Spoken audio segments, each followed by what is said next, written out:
All right, we are back on. Defendants present, represented by counsel.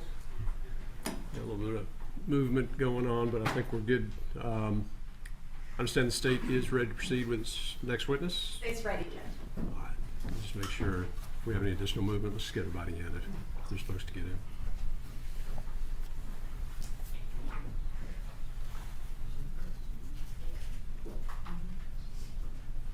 Okay, yeah, let's go ahead. Let's get the panel.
All rise for the jury, please.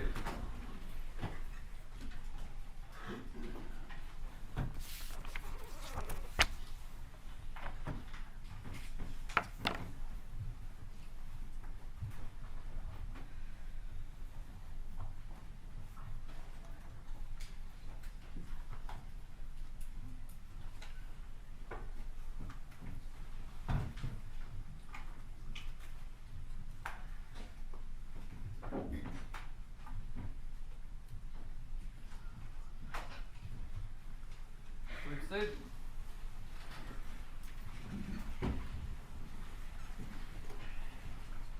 Welcome back. Hopefully everybody did enjoy their lunch. We are ready to proceed with the evidence in the case. I appreciate everybody's attention. Stay ready to proceed. Yes, Your Honor. At this time, the state calls Agent Jason Seacrist. Agent Jason Seacrist.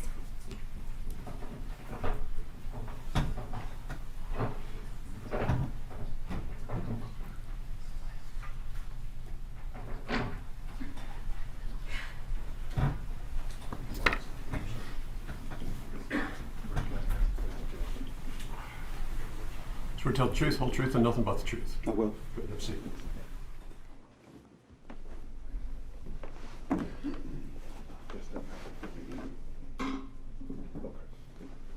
Good afternoon. Hey, good afternoon.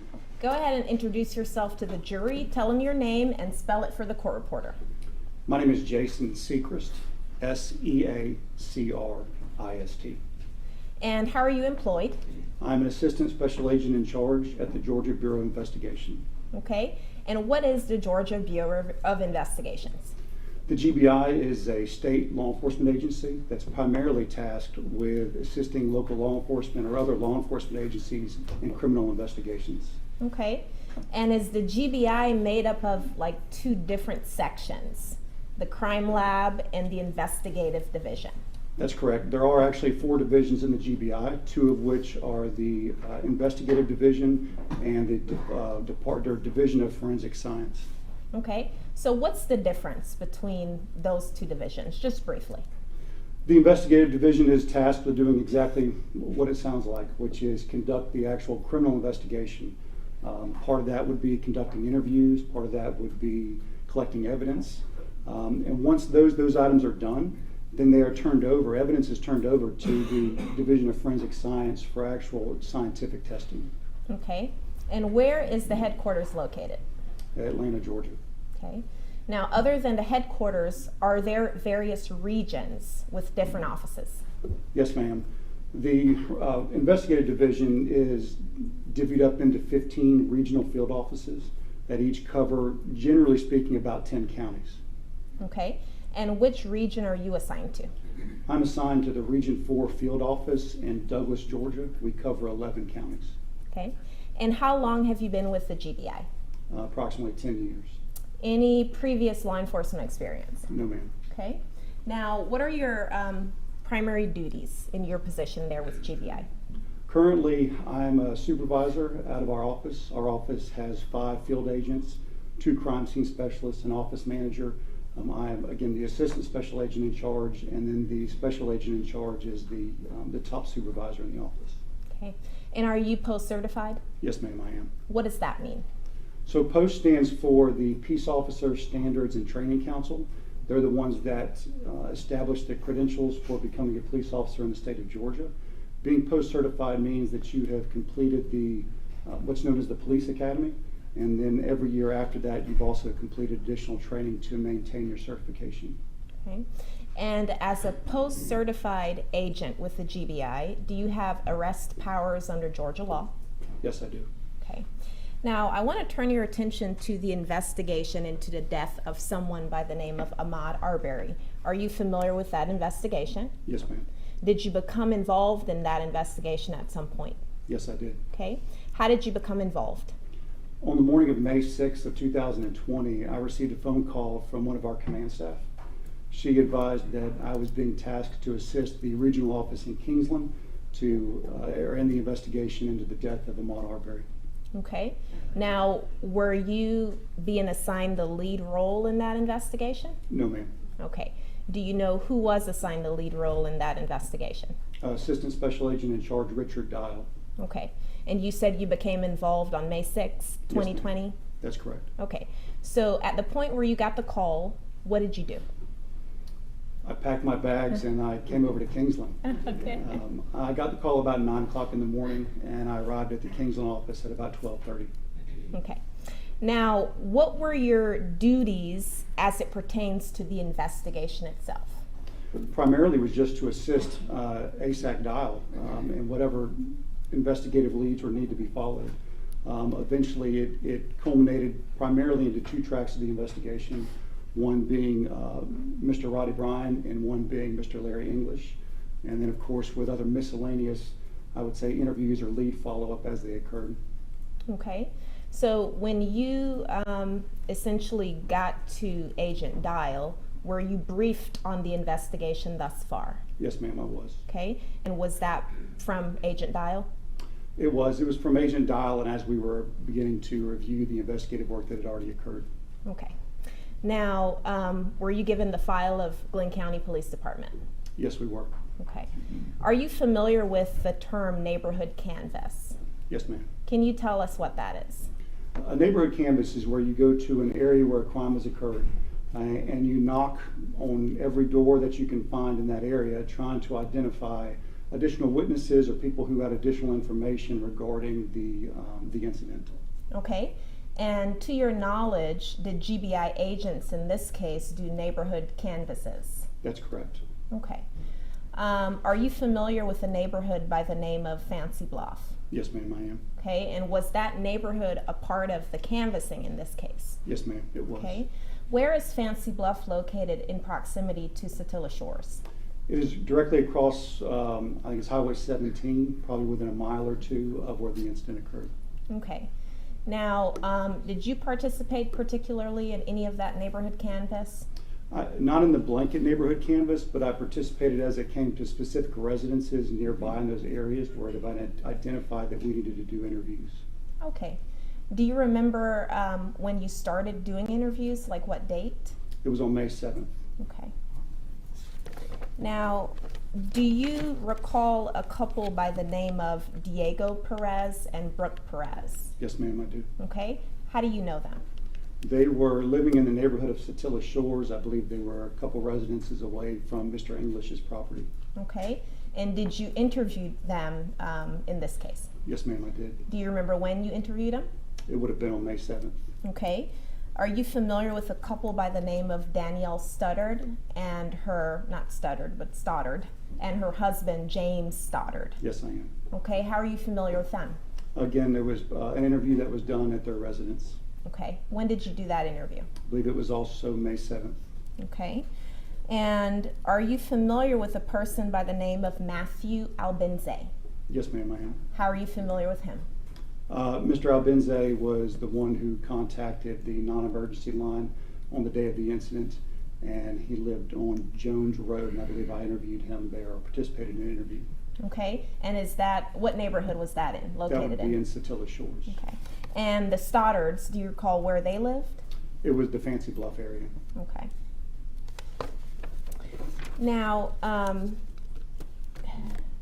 you mentioned before that a part of your role in the investigation was the track of William Roddy Bryan. That's correct. Okay. At some point, did you interview Mr. Bryan? Yes, ma'am, I did. Do you remember how many times you interviewed him? There were 2 formal interviews, what I would call formal interviews. Okay, and when was the first one? The first one was on May 11th Of what year? of 2020.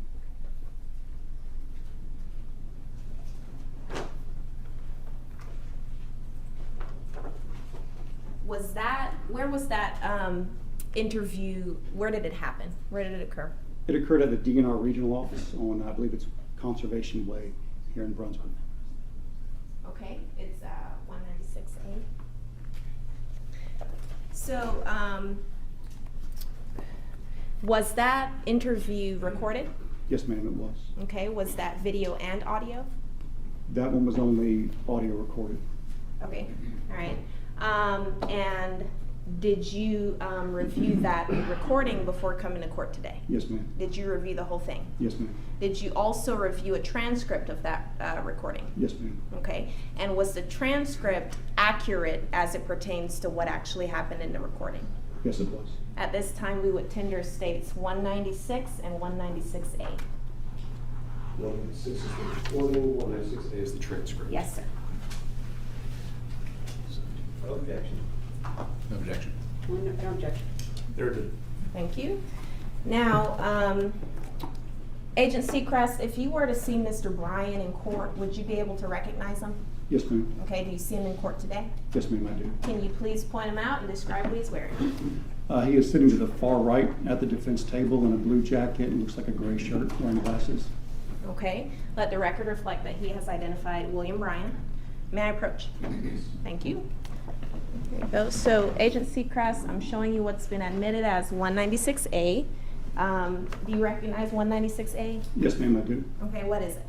This is a transcript from my May 11, 2020 interview with Mr. Bryan. Okay. Now, was Mr. Bryan under arrest at the time of this interview? No, ma'am, he was not. Okay. Was he detained in any way? No, ma'am. Was Mr. Bryan handcuffed at all? No, ma'am. Okay. Do you recall how he got to the interview location? He drove on his own. Okay. And was anyone else present during the interview? During the interview, his attorney, Mr. Kevin Goff, was present, and another GBI agent by the name of Larry Kelly was present for a brief portion. Okay. And do you remember what time it was when you interviewed him? It was middle of the afternoon, maybe 2 o'clock hour, if I recall. Okay. Would looking at the transcript help refresh your recollection? I'm sorry, it's 3:40 p.m. Okay. Now, did you promise Mr. Bryan that he would get anything of benefit from talking to you? No, ma'am. Did you promise him that he wouldn't be charged with a crime if he spoke with you? No, ma'am. Okay. Did you promise him he would get some kind of lesser sentence or plea deal or anything like that if he spoke with you? No, ma'am. Did you make any promises to his attorney, Mr. Goff, as it related to his client getting any kind of benefit from speaking to you? No, ma'am. Okay. Did you threaten Mr. Bryan in any way to talk to you? I did not. Now, did you actually explain to Mr. Bryan, even with his attorney there, that he didn't have to talk to you? Yes, ma'am, I did. Okay. And did you ask him if he understood that? I did. And what was his response? He indicated that he did. What, if anything, did you tell Mr. Bryan about leaving after the interview? I advised Mr. Bryan that when the interview was completed, he would be able to go wherever he wanted to go. He would be free to leave. Okay. And did he acknowledge that he understood that? Yes, ma'am, he did. Did Mr. Bryan appear to be under the influence of any drugs or alcohol during the interview? No, ma'am. Okay. Did he appear to understand what was going on? Yes, he did. Okay. And did you in fact specifically ask him if he's under the influence of anything? Yes, ma'am. And what did he say? He said he was not. Okay. Were there any limitations imposed on the May 11th interview? There was, And by whom? Mr. Gall. Okay, and what was that limitation? The limitation on this interview was that we would only discuss things pertaining to what happened from the time he left the police department on February 23rd up to the current time, Okay, current day being May 11th. the date of the interview. Yes, ma'am. Okay, so nothing about the incident or before that? That's correct. Okay. Now, during the interview, how long was the interview? Do you remember, just like a ballpark? I would say probably about an hour and a half. Okay, so during that time, did a few questions come up that may have gone over those limitations? They did. Okay, and did you receive permission to still delve into those areas? Yes, ma'am, I did. Okay. So let's talk about the statements that Mr. Bryan made to you, okay? Did you ask Mr. Bryan whether he knew Greg McMichael? Yes, ma'am, I did. Okay, and what did he say? He indicated that he knew him from the neighborhood and from his work at the hardware store. Okay, whose work at the hardware store? Mr. Bryan's work at the hardware store. Okay, and did you ask him if he knew Travis McMichael? Yes, ma'am. And what did he say? He said he did not. Okay. Now, where did Mr. Bryan say he lived? At 307 Burford Drive in Satilla Shores. Okay, and how long did he say he lived at that location prior to February 23rd, 2020? He lived there approximately 3 years. 3 years, okay. Did he at any time mention anything about purchasing that home? Yes, ma'am. What did he say? He said he had just bought the house approximately 2 weeks before the incident. Okay, so 2 weeks before February 23rd, 2020. Yes, ma'am. He had just purchased it. That's correct. Okay. Now, according to Mr. Bryan's statement, did Mr. Bryan say that he could see the victim's hands as the victim was running during the chase? Objection, Your Honor. We're going to be referring, we understood from the pretrial order, to the man's name, not a characterization. Well, I made no specific ruling on it. What I did ask the state was to use terminology that was not, to just use terminology that didn't, over and over again. Over and over again. That's what I understood, Your Honor. Yes, sir. So again, I did not in place a word ban, but if the state could, Could limit how many times I say it. that would be preferable. Yes, Thank you. Your Honor, I will do my best. Let's see here. So, Agent Seacrist, according to Mr. Bryan's interview, did he talk about whether he was able to see Ahmaud's hands during this chase? Yes, ma'am. Okay. And what did he say about that? He could see his hands, they were out, and he appeared to not be holding anything. Okay. And I want to turn your attention to page 76 of the transcript, beginning at line 21. And if you can just read that to the jury, that would be great. Thank you. To which line? 21 76, line 21. Through 25. through. Okay. Were his hands out like normal running, like running arms, like moving back and forth, or were they in his pockets, or do you remember? Mr. Bryan responded, no, they were out. Okay. Now, did Mr. Bryan ever see a gun or other weapon in the victim's hands during the chase at all? He did not. Okay. And did you speak with Mr. Bryan about any thefts in the neighborhood right before the incident happened? I did. Okay. Did you speak with him about thefts while he was living in Satilla Shores? Yes, ma'am. Okay. And did he say he had anything stolen from him while he was living there? He had. Okay. Now I want to turn your attention to page 84, lines 23 on to 85, line 10. If you can just read that, please. Mr. Bryan said, I mean, the main thing was the trailer. It was 6x10, 8x10, 6x10, I think. Trailer behind the truck that went missing. And I'd have to clarify with a brother-in-law of what went missing out the back of his truck one night. But it was beer or something. I don't remember. Something petty. The trailer I never did report. Main reason, I didn't have it locked up and I was not sure when it went missing within a time frame of about a month. But now we're talking last year. I asked 2019, Mr. Bryan responded, yeah man, it's been almost a year now. Okay, so he had a trailer stolen from his residence, Yes. from the yard somewhere, That's correct. and that was in 2019. Yes ma'am, And he said he never reported it to the police. that's correct. Okay, and he also mentioned about a brother-in-law Yes, who had some petty things stolen from how he characterized it. that's correct. Okay, other than that, did Mr. Bryan have any other specific thefts that occurred from his residence around that time? No ma'am. Okay. Now, did Mr. Bryan mention about knowing about any kind of burglaries in the neighborhood, meaning breaking into houses? No ma'am. Okay. Did you speak with him about knowing Ahmaud before that day? Yes ma'am. What did he say? Did he know him? He did not know. Okay. Had he ever heard his name before? No ma'am. Okay, so never met him, never heard his name. No. Okay. Did you speak with Mr. Bryan about knowing the owner of the 220 Satilla Drive construction site? Yes ma'am. Okay, and who was the owner of that site? Mr. Larry English. And what did Mr. Bryan say about knowing Mr. English? And I'm going to turn your attention to page 95, lines 20 through 24, if you can read that. I asked, do you know Larry English? Mr. Bryan responded, no, not at all. And I said, the guy that owns the house that's under construction out there as you're going out. Mr. Bryan responded, no, I didn't know who owned it. Okay, so he had never spoken with Mr. English. That's correct. Okay. Now, did you speak with Bryan regarding hearing from other neighbors who lived in Satilla Shores about thefts? Yes, ma'am. Okay.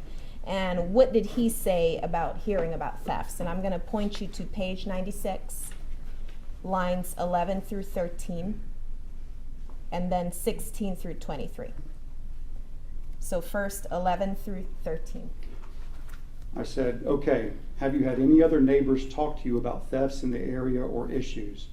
Mr. Bryan said, not neighbors talking to me. And then I went, within the last year and a half, let's say year and a half or 2 years. So let's go back to the beginning of 2019. How about that? Mr. Bryan responded, not neighbors talking to me. A couple of times they came into the shop and say, you know, man, something else went missing. They didn't say who, if it was them or what. But you know, stuff has been going missing in the neighborhood. Okay. And that's line 23, right? Mm-hmm. Okay. Now, during the course of the interview, did you come to find out that Mr. Bryan had surveillance cameras up at his property? Yes, ma'am. Okay. And did those cameras face towards the front of the neighborhood, meaning Burford Road? Yes, ma'am. Okay. Now, did he say it was okay for you to come by his house and search those cameras and Yes, the footage? he did. Okay. And what did you do after he said it was okay to do that? I believe I got a consent form signed. Okay. Now, was his attorney present for that discussion when you asked him for consent? Yes. Okay. So after he told you that you could do that, did you go by the house? After the conclusion of the interview, we did. Okay. And who was present for that meeting at the house? Of course, Mr. Bryan, Mr. Goff, myself, Agent Kelly, and I believe also Mr. Bryan's fiance at the time, Miss Amy Elrod. Okay. And were you guys able to download anything on that day? Not at that time while we were there, no. Okay. Why not? I believe there was, if I remember right, it was password issues and also internet speed issues that were holding us back from being able to get the video then. Okay. So between you and Agent Kelly, who's the tech person? Agent Kelly. Agent Kelly. Okay. So is that why Agent Kelly was there with you? Absolutely. Okay. At some point later on, were you all able to download that surveillance footage? Yes, ma'am. Okay. Now, did you also follow up with Mr. Bryan about his cell phone and getting consent to search that cell phone? Yes, ma'am. Okay. And did you get a form, did you get him to sign like a consent form for that? I believe I did. Yes. Okay.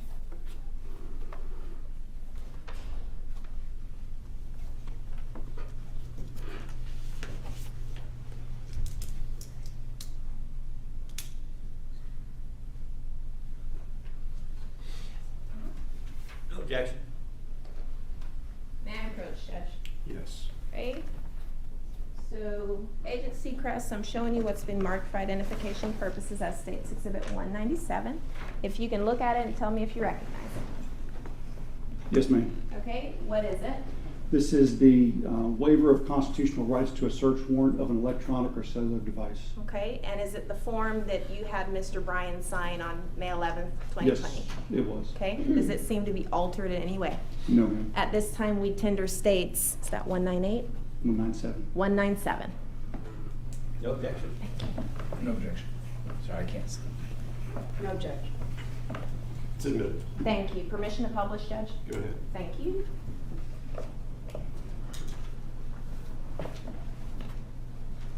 So, Agent Seacrist, I'm just gonna have you, are you able to see what's projected? I can. Enough to read it? Yes, ma'am. Okay, let me try to zoom it in some. I don't break it.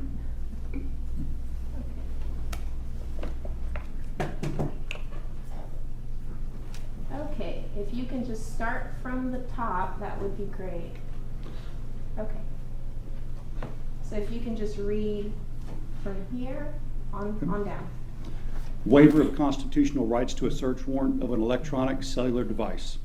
I, William R. Bryan, Jr., having been informed of my constitutional right not to have a search and seizure made of my electronic/cellular device without a search warrant, and of my right to refuse to consent to such a search and seizure, hereby authorize Jason Seacrist/Larry Kelly of the GBI to use an extraction device to obtain information from my electronic/cellular device, including but not limited to any and all information, data, files, memory cards, photographs, videos, text messages, GPS locations, website information, emails, contact numbers, incoming and outgoing phone calls currently located on the below described device, iPhone 8, model MQ6 V2LL/A.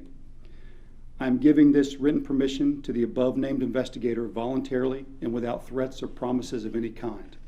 I understand that any information derived from this evidence as a result of my consent to this search and seizure without a search warrant can and may be used as evidence against me in any court of law. I also have been provided contact information from the above stated investigator in order for me to withdraw my consent at any time. It is signed by Mr. Bryan. His name is printed below that. The time and date is written as May 11, 2020 at 3:54 p.m. And whose signature is this? That is mine.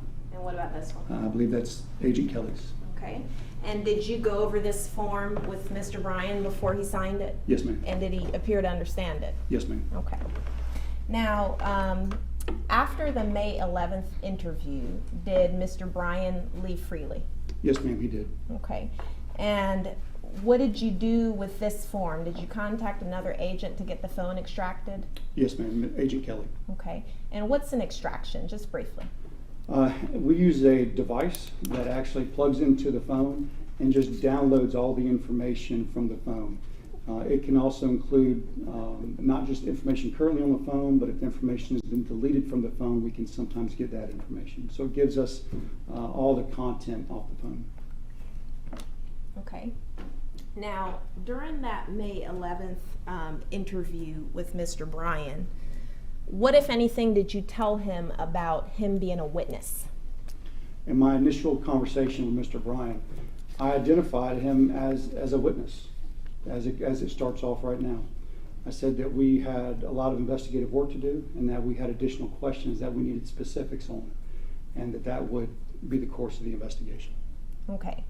And then you proceeded to have 2 separate interviews with Mr. Bryan. 2 separate sit-down interviews, that's Sit-down correct. interviews, Yes. okay. And did you also do like a reenactment video Yes, at ma'am. some point? We did. Okay. And was that around the Satilla Shores neighborhood? It was. Okay. Now, going to your second interview with him, what date was that? On May 13th, 2020. Okay, and where was that? Where was the location of that interview? That was in the same location at the DNR office on Conservation Way in Brunswick. Okay, and was that interview also recorded? Yes, it was. Have you reviewed that recording in anticipation for your testimony today? Yes, ma'am.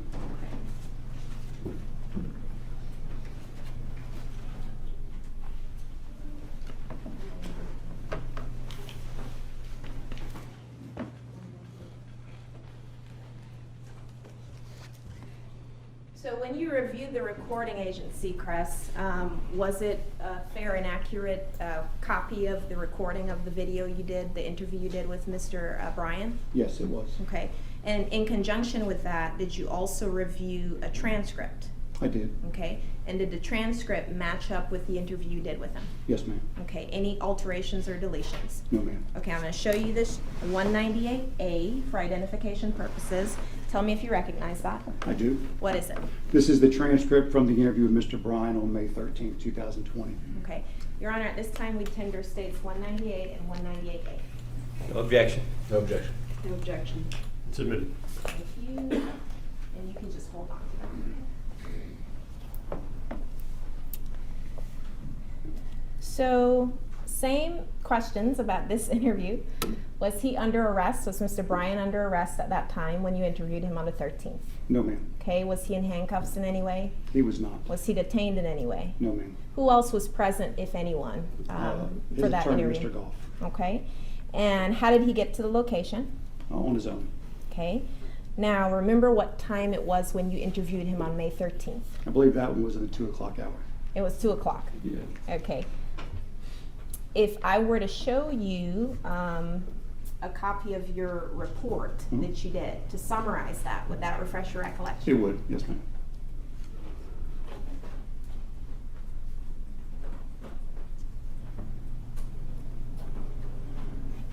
Your Honor, we have that marked as an exhibit for the record, Which part? summary report.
Seacrist, I am showing you what's been marked just for identification as 412, State's Exhibit 412. Look at it and tell me if you know what that is. Yes, ma'am. What is it? This is my report that I wrote regarding my interview with Mr. Bryan on May 13th, 2020. Okay, just look at it silently to yourself and tell me if that refreshes your recollection about the time of the interview. It does. Okay, what time was it? 2:35 p.m. Okay, thank you. I'll take that back.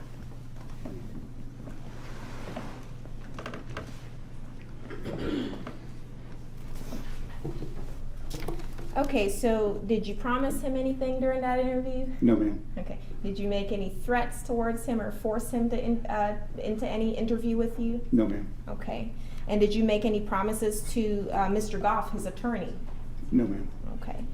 Now, did Mr. Bryan appear to be under the influence of any drugs or alcohol? No, ma'am. Okay. Did you explain to Mr. Bryan that he didn't have to talk to you? I did. And did he appear to understand that? Yes, ma'am, he did. Okay. And did he still go ahead and proceed with the interview? Yes, ma'am. Okay. So let's get into some of his statements.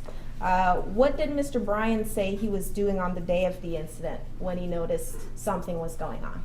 He was doing some work on his front porch. Okay. And what did he say caught his attention?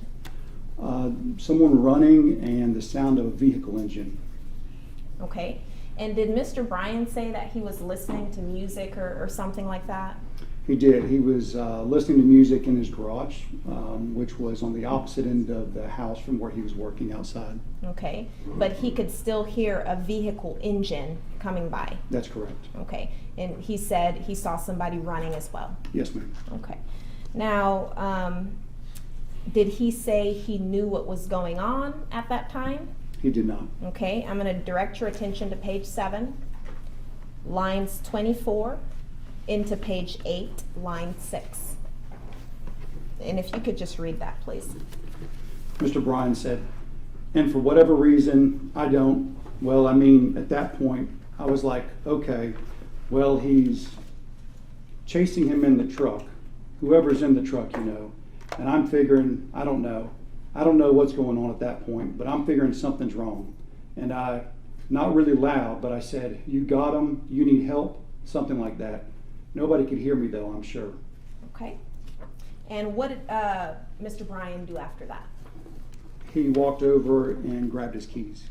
Okay, and where were his keys? His keys were in his kitchen, which he accessed through his door in the garage. Okay. Did you ask Mr. Bryan what made him grab his keys? I did. And what did he say? I'm going to direct you to page 8, line 21, into page 9, line 2. I asked, and why were you going back to your truck? Why were you grabbing your keys? Mr. Bryan responded, I guess just to go see what was going on, if anything needed to be done, if I could help, or whatever. I mean, I didn't know. I mean, to be honest with you, I don't know what I was doing. Okay. So he said he wanted to know if he could help. That's correct. Okay. And I'm going to direct your attention to page 13, lines 18 through 25.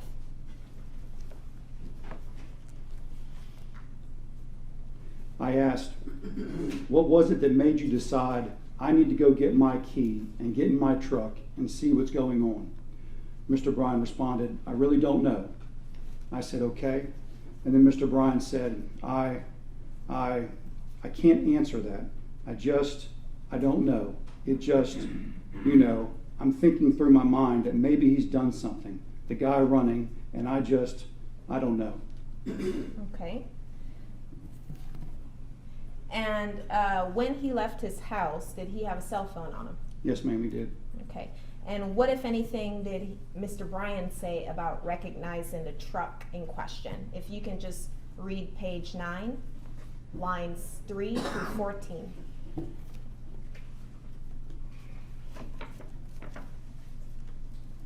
Three through 14. 3 through 14. I said, okay, now real quick, just gonna go back. You said you recognized the truck. Mr. Bryan said, uh-huh. I said, where did you recognize? How did you? Why did you recognize the truck? Mr. Bryan responded, I mean, I've seen it in the neighborhood. I mean, at that time, I didn't know exactly why really I recognized it. I said, okay. Mr. Bryan said, I didn't know from what house or if it had, you know, just being in the neighborhood driving around. I didn't really put it together until afterwards. Okay.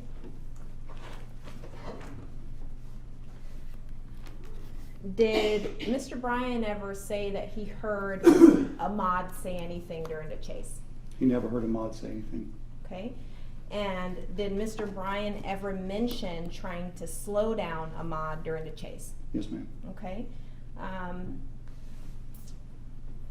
I want to direct you to page 33, line 16 to page 34, line 2. If you can just read that. Mr. Bryan stated, I figured if I'd slowed him down and got a picture, that maybe something would happen in the end other than just him getting away and cops not knowing who he was. I said, so then that kind of makes me want to ask, why did the cops need to know? Mr. Bryan replied, because I figured he had done something wrong. I didn't know for sure. I stated, okay, what made you think he might have done something wrong? Mr. Bryan responded, it was just instinct, man. I don't know. Okay, so he figured the victim had done something wrong, and it was just instinct that told him that. Yes, ma'am. That's correct. That's what he said. Okay. Now, did Mr. Bryan say that he felt the victim needed to stop running? Yes, ma'am. Okay. I'm gonna object. I've lost track of how many times we've used the word victim here. I mean, that's the whole point. The jury's going to decide who the victim is here. I can rephrase. That's good. Ladies and gentlemen,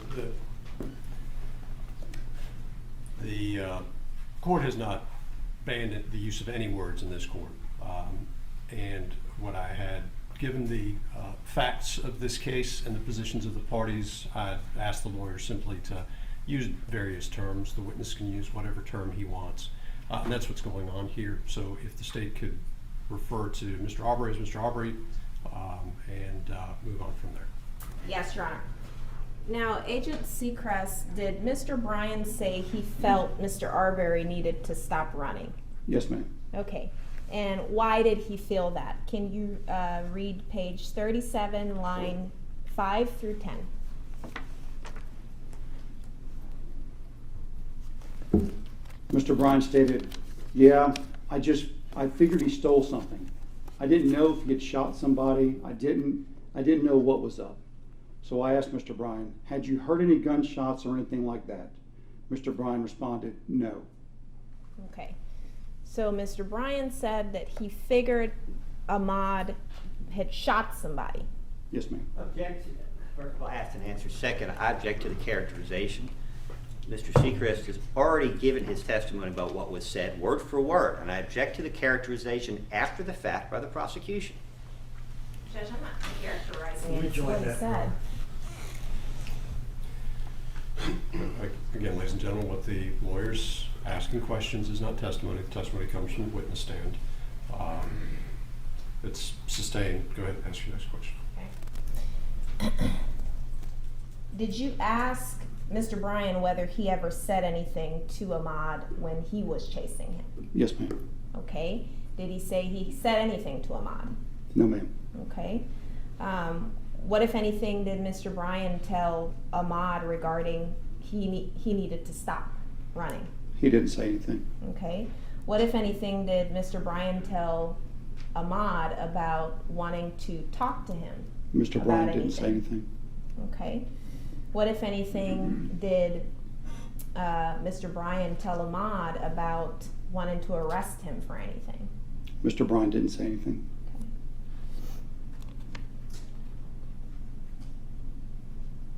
Now, did Mr. Bryan ever say anything about Ahmaud turning to look at him right before he was shot and killed? Yes, ma'am. Okay. And I want to turn your attention to page 63, lines 2 through 18.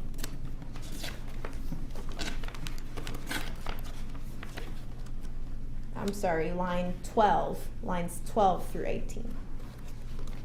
If you can just read that, please. Mr. Bryan stated, I think I remember seeing Ahmaud turn around and look towards me, pulling up or either almost pulled. No, I ain't quite stopped yet. I'm still back a good ways, I believe. Yeah, I'm still back a good ways. And then he runs around the right-hand side of the truck, and I figured at this point he's going to cut the corner and go out on Satilla Drive. Is that what it's called? Okay. And at the point where Ahmaud is near the second truck, did Mr. Bryan ever hear Ahmaud say anything? No, ma'am. So he never heard him make any threats or anything like that? He did not. Did you ever ask Mr. Bryan if he saw Ahmaud drop anything from his hands during the chase? I did. Okay, and what did he say? He said he didn't see him drop anything. Okay. Now, I want to talk to you about your conversation with Mr. Bryan pertaining to Larry English's construction site, okay? Did you ask him if he had seen any of the videos, I did. okay, from that construction site? And what did he say? He said he had not seen any of the videos. Okay. Did you ask him if he even knew if the videos existed? I did. And what did he say? He didn't know anything about videos. Okay. Now, during the course of your investigation, did you learn that Satilla Shores, that the neighbors would communicate with each other on like a Facebook page? I did. Okay. Did you ask Mr. Bryan about his knowledge of that Facebook page? Yes, ma'am. And what did he say? He was not a member and was not familiar with that Facebook page. Okay. Now, did you follow up with Mr. Bryan about his knowledge of thefts in Satilla Shores around the time Ahmaud died? I did. Okay. And I want to turn your attention to page 85, lines 21 into page 86, line 21.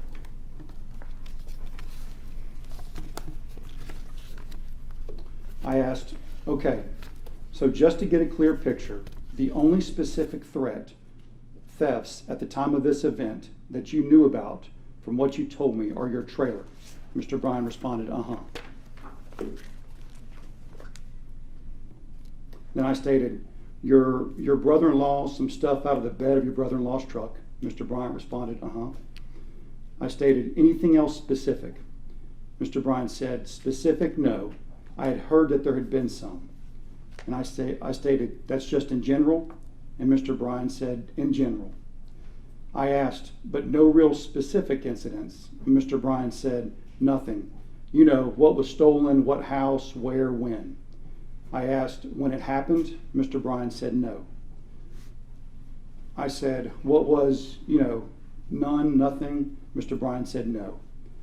I said, only that, hey, there's some folks doing some. And when you talk about break-ins, what are you talking about? People going into houses, busting windows? Mr. Bryan responded, I think I heard a car. I said, car? Okay. Mr. Bryan responded, something about a car one time. Okay. So he heard about a car one time. Yes, ma'am. Okay. Had he heard about any descriptions of the person who was allegedly responsible, person or persons, for any of this stuff? No, ma'am. Okay. So he didn't know if it was a black person, white person, Asian person, nothing? He did not know. Okay. Now, did you find out during the course of your interview with him that Mr. Bryan also had a Facebook account? I did. Okay. And did you ask for his consent to look at that Facebook account? Yes, ma'am. And was that when his attorney was still present? Yes, ma'am. And what did Mr. Bryan tell you? He was willing to allow me to download his Facebook account, but the account was deactivated at the time, so we reactivated it so that we could. So you reactivated so that you could download it? That's correct. Okay. And did that download happen? Yes, ma'am. Okay. Now, after the interview concluded, was that your last time talking to him? No, ma'am. Okay. When was the next time? Immediately after this interview was when we did the drive-through. Okay. And when you say the drive-through, where drive-through in which neighborhood? So we did a drive-through reenactment of the February 23rd in Satilla Shores. Okay. And was that Mr. Bryan's route? Yes, ma'am. That pertained to his route? It was. Okay. And do you remember about what time you all went out there? Like, was it still light outside? It was. Okay. All right. And who all was present? In the vehicle at the time would have been myself, Mr. Bryan, his attorney, Mr. Goff, and also another GBI agent, special agent in charge, Jamie Steinberg. Okay. And was that recorded? Yes, ma'am. Okay.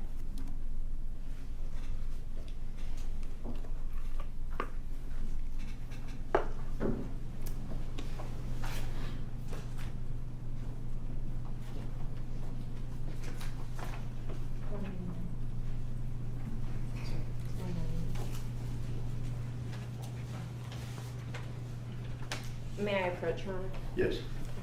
Now, Agent Seacrist, were you able to review that recording prior to coming into court today? Yes, ma'am. And was it fair and accurate? It was. Okay. Did you also review a transcript of that recording? I did. Was that transcript fair and accurate? Yes, ma'am, it was. Okay. I'm going to show you what's been marked for the purpose of identification as states 199A. Can you look at it and tell me what it is? Yes, ma'am. This is the transcript from the reenactment with Mr. Bryan on May 13, 2020. Okay. When you reviewed it, were there any alterations or anything like that? No, ma'am. Okay, at this time we would tender states 199 and 199A. Oh, no objection. No objection. No objection. Admitted. You can hold on to that. Now, before you hit record during that kind of reenactment, did anything happen in terms of any kind of preliminary drive-through? Yes, ma'am. Okay, tell us what happened. Mr. Bryan was having difficulty remembering the exact path of travel. So there was kind of I guess a familiarization ride through to kind of get directly down to what the path of travel was before we actually recorded the reenactment. Okay. But at any time, did you tell Mr. Bryan what to say? Not at all. Okay. Now, during your interviews with Mr. Bryan, did you learn from him that the police found some smudges on his truck? Yes, ma'am. Okay. And did you also learn that those smudges had been lifted from his truck? Yes, ma'am. Okay. Did you speak with Mr. Bryan about getting fingerprints from him? Yes, ma'am. And why? You get fingerprints from people who are known to use whatever the item is that has the fingerprints on it, to get what we call elimination prints, so that we can compare those to see if they are the person that the property belongs to or not. Okay. And did he agree to give you fingerprints for that purpose? Yes, ma'am. Okay. And did he consult with his attorney before agreeing with that? Yes, ma'am. Did you also speak with Amy Elrod about that? Yes, ma'am. And did she agree to give fingerprints as well? She did. Okay. And was that for the same purpose? It was. Okay. So at some point, did you meet with both of them? Yes, ma'am. When? I believe it was the next day on May 14th. Okay. And what happened when you met with them on that day? I met them at I believe it was the hospital parking lot, and we rode to the Glenn County Jail, where a jailer was able to take their fingerprints, and then I took them back to their vehicle. Okay, so just to be clear, were they under arrest when they were went not. to that jail? No, Okay, ma'am. it was just for the purpose of fingerprinting them. That's correct. That was all pre-planned as far as the logistics of how that would happen. Okay, all right. Now, at some point during the course of your investigation, did you ask Mr. Bryan for consent to download the computer system in his truck? Yes, ma'am, I did. Okay, and what happened? Did he give consent? He did. Okay. What, if anything, were you able to find? Nothing that was pertinent to this investigation. Okay, and why was that? So the computers in your vehicles only store certain information for a brief period of time. So most of the data that was relevant to February had already been overwritten by May. Okay. Are you familiar with a person by the name of Larry English? Yes, ma'am. Okay, and how are you familiar with Mr. English? He's the owner of the house that was under construction where Mr. Arbery was seen on the videos. Okay. During the course of this investigation, did you meet with Mr. English? Yes, ma'am. Do you remember where that meeting happened? That meeting happened at his residence in Nichols, Georgia, which is in Coffee County. Okay, and what was the purpose of that meeting? The purpose of the meeting was to get his statement regarding the investigation and what had occurred, especially to find additional videos that we had seen floating around, and to get more context around his involvement and what led up to Mr. Arbery's death. Okay. I want to turn your attention to May 21st, 2020. Okay. Was there anything noteworthy that happened on that day in terms of the investigation? Mr. Bryan was arrested. Okay. And any other warrants? We did a search warrant of his house, and we also did a search warrant of his phone. Okay. And were you present for that search warrant execution on his house? I was. Okay. Were other agents also present? Yes, ma'am. At the time you interviewed Mr. Bryan on May 11th and May 13th, had the video already surfaced? The video of this incident? Yes, it had. Okay. And had the McMichaels, had warrants already been signed for their arrests? Yes. Okay. Now, during the course of your investigation, did you learn that Mr. Bryan had given previous statements to officers from Glynn County PD? Yes, ma'am. Okay. And in preparation for your interview on May 11th and May 13th, did you review those statements? I did. Okay. And since those interviews, May 2020, have you reviewed those statements again? Yes, ma'am, I have. Okay. What, if anything, did you notice in Mr. Bryan's statements to the Glynn County Police Department as it compared to his statements to you? His statements to the Glynn County Police Department were more direct in his involvement to corral and box in Mr. Arbery during the event. His statements to me minimized his involvement in that process that led to Mr. Arbery's death. Okay, so we'll just talk about a few instances of that, okay?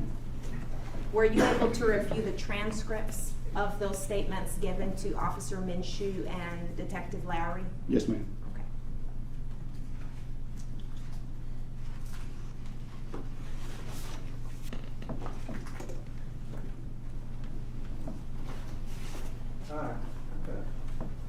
Objection here. I'm not sure where the state is going. Is this prosecutor about to ask a witness for his opinions about what other witnesses were told? Is he going to be giving his opinions to the jury about whether he thinks one statement is this and another statement is that, or is he testifying about what he knows? Because I'm trying to figure out how this line of questioning is proper, and I object to it. Your Honor, both statements to Officer Minshew and Investigator Lowry were tendered, so they're in evidence. I am not about to ask Agent Seacrist about his opinion on the statements. We're just going to go through a couple of the quotes from those statements in comparison to the statements to Agent Seacrist. But quotes, no opinions. Again, that sounds like a closing argument, which is perfectly fine at its time. But this witness can testify to what this witness knows. And this line of questioning seems designed to put us in a position where we're going to have to make a motion that none of us wants to make. Your Honor, I don't see how when the statements have come in already. They're in evidence. That was never the point. It doesn't matter whether they're in evidence or not. The jury's already heard them. The jury will decide whether they're consistent or not. Whether Mr. Seacrist thinks they're consistent or not, that's something for the lawyers to argue. That's not for one witness. You can't call an expert witness to say whether they believe somebody or not. This is highly improper. Yes, all you're doing is comparing the two statements. So I Yes, Your understand. Honor, I'm not going to ask him for his opinion. But, I mean, if they're both in the record, what? I mean, he's taken one statement, and she took the other statement. Yes, Your Honor. Well, Judge, I think it's completely relevant. I'm not going to go through both statements from front to back again, but I just wanted to pinpoint a couple areas where Mr. Bryan said something completely different to Agent Seacrist versus what he said in here to Officer Minshew and Detective Lowry. 30 years. I've never heard of any such thing. I think maybe we should take this up outside the presence of the jury. Ladies and gentlemen, why don't you go ahead and take a step into the jury. All right for the jury.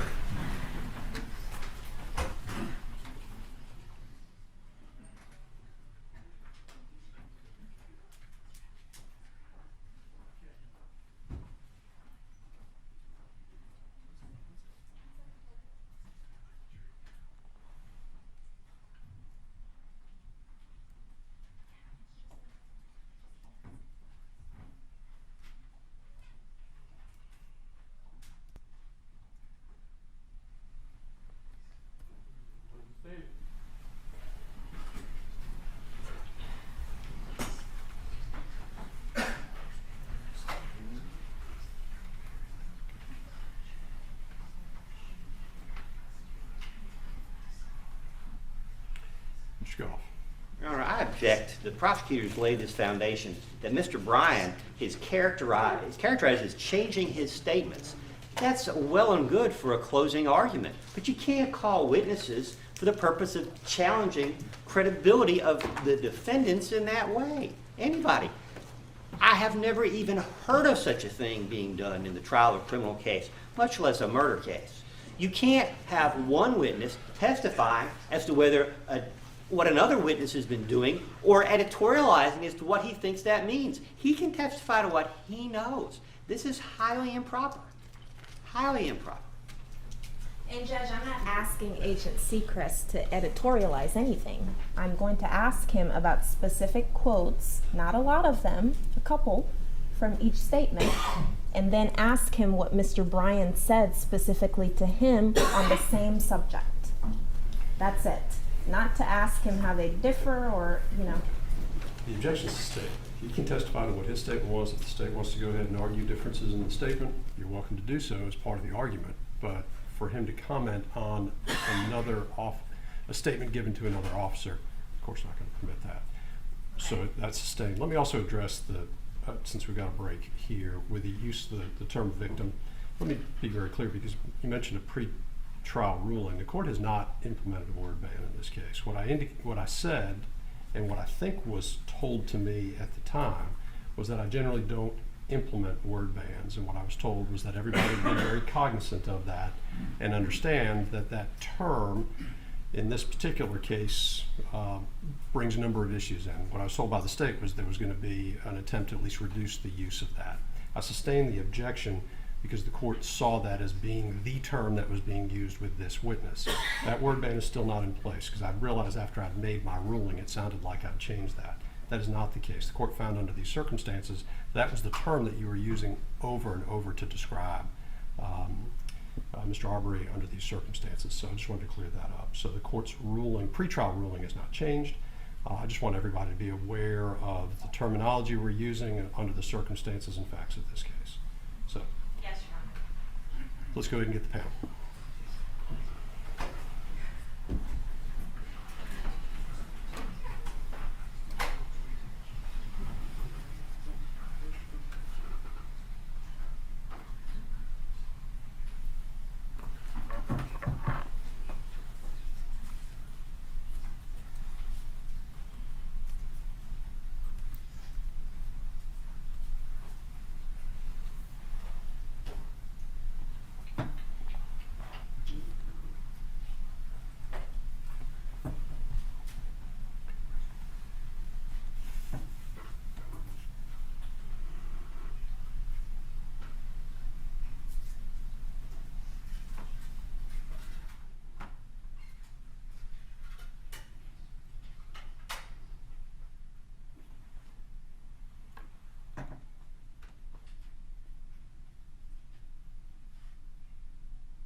All right for the jury.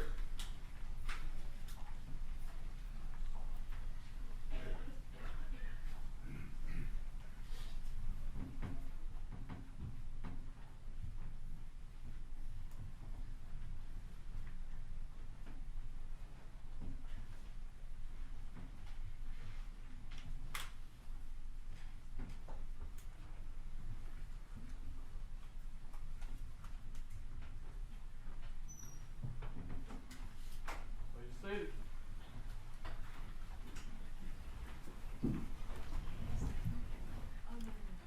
All right. Thank you, ladies and gentlemen. We are ready to proceed with the evidence from the state.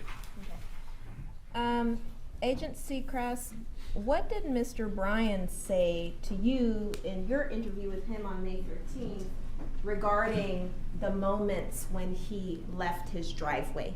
If you can turn to page 25 of the May 13th statement, lines 18 into page 26, line 19.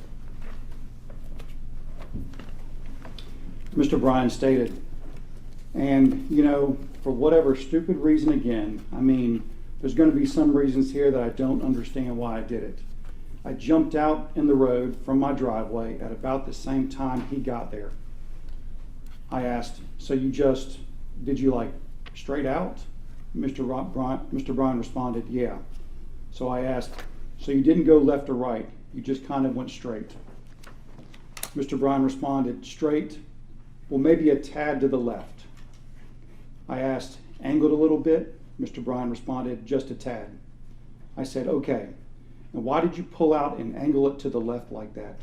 Mr. Bryan responded, I guess so I could see. I said, okay, and what did you see? Mr. Bryan responded, and I'm thinking at this point, you know, I mean, it's running through my mind at this point, try to get a picture. I said, okay. Mr. Bryan said, but I hadn't got my phone out. I don't believe at this point. I said, okay. Mr. Bryan responded, all right, what did I see? I seen him run right, straight in front of my truck. I asked, around the hood? Mr. Bryan responded, around the hood, through the ditch. Okay. So at any point as he's describing going from his driveway to Burford Road, did Mr. Bryan ever say that he tried to force Mr. Arbery into the ditch in front of his house? No, ma'am. Okay. Did he at any point say he tried to block him? No, ma'am. Okay. Now, did you talk to Mr. Bryan about the circumstances surrounding his belief that Mr. Arbery tried to get into his truck somehow? I did. Okay. So I want to turn your attention to page 28, line 20, starting from the word he, into page 29, line 14. And if you can just read that, I'm sorry. Mr. Bryan said, he was just down there low, not in the road. He comes up out of there at about the time we get around a tree, and we got really close to each other. I pull him past him, and this is another one where I'm really fuzzy at, man. But the only one neighbor that, and at the time I don't remember if I knew his name or not, but there is a neighbor, Tommy, up there, and I angled up into his drive with kind of like a mailbox there. All right. I don't know what the hell I was doing there, all right? Because at about that point I realized I'm in front of him. He's behind me. My windows are down. I said, uh-huh. Mr. Bryan continued, all right, and he's coming. So I backed up to try to get straight, and at that point he's on me. He's coming. He's on me. And I'm just like, man, I got to get out of here. So, I mean, I think I put it in drive or whatever at that point. I'm trying to haul ass, and he's on my door with his hands at the door handle. I hit gas, you know, keeping in mind, I'm not trying to swing the boards out the back, you know. So, in him describing that incident to you, at any point did Mr. Bryan say he tried to corner Ahmaud? No, ma'am. At any point did he say he tried to cut him off, or he had cut him off real good? No, ma'am. Okay.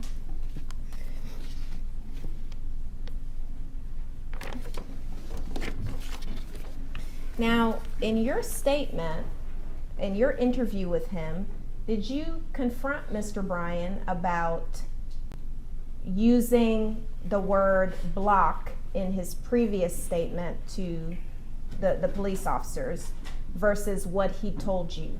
Yes, ma'am. Okay, and what did he say? And I'll turn your attention to page 26, I'm sorry, page 33.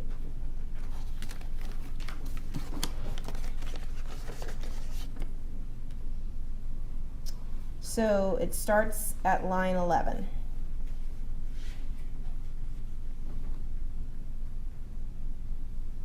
Line 11 to line 15 for now. Okay. I said, uh-huh. Were you trying to, Because I think in your original statement, and again, I'm not trying to pin you down, I'm just going back because I have to listen to it all. You talk about trying to box him in and do different things. Were you? Okay, and go ahead and read from line 16 through 19. Mr. Bryan responded, I figured if I slowed him down and got a picture, that maybe something would happen in the end, other than just him getting away and cops not knowing who he was. Okay, and go ahead and read to lines 25. I responded, so then that kind of makes me want to ask, why did the cops need to know? Mr. Bryan responded, because I figured he had done something wrong. I didn't know for sure. I said, okay, what made you think that he might have done something wrong? And flipping the page, lines 1 and 2. Mr. Bryan responded, it was just instinct, man. I don't know.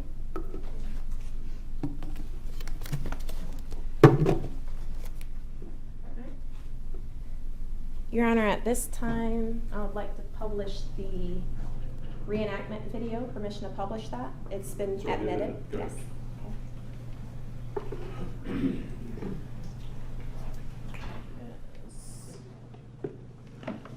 199.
Yep.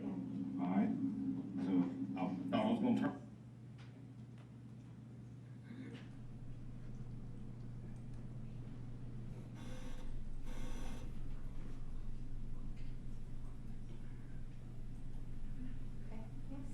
So Judge, the way we agreed with the defense to play this is on mute with Agent Seacrist narrating. To say that was my agreement would be incomplete. That was not your agreement? Did. You know what? You just go ahead. You go right ahead. I withdraw my objection. Okay. Okay, Michaels? No objection. So Agent Seacrist, can you see I can. on your screen? Okay, so I'm gonna press play. Where are you right now? We are sitting in the driveway of Mr. Bryan's residence. We are backed in. Okay, and that's 307 Burford Road? That's correct. Okay, and who is seated in the driver's seat? I'm in the driver's seat. And who is seated in the front passenger seat? Mr. Bryan. Okay, and who is seated in the back? On the back seat, we have Mr. Goff and we have Jamie Steinberg. Okay.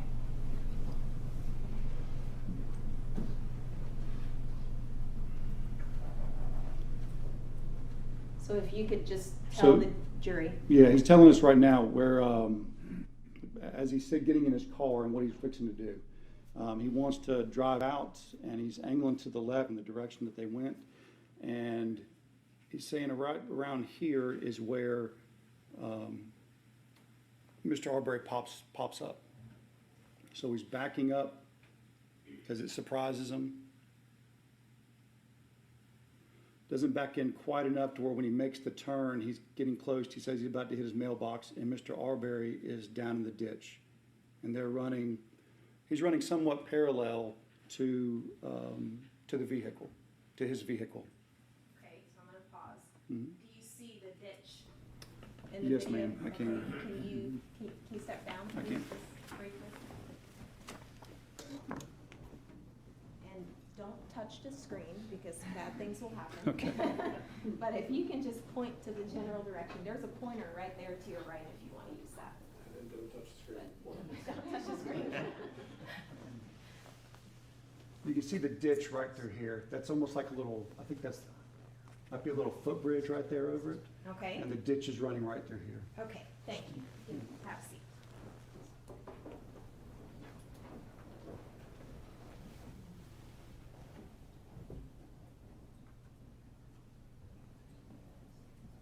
Let me know when you're ready.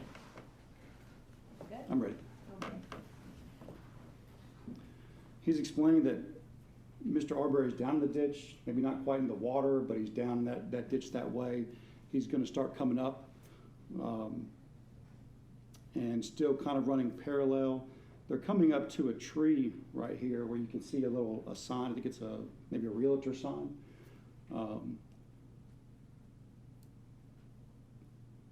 As they're coming up, he's expecting Mr. Arbery to go maybe around the tree, the other direction, but he ends up coming, sorry, not this tree, this next tree. He's coming up, he's thinking Mr. Arbery is going to go to the left of the tree, but Mr. Arbery actually goes to the right of the tree, so they're right there close to each other at this tree right here.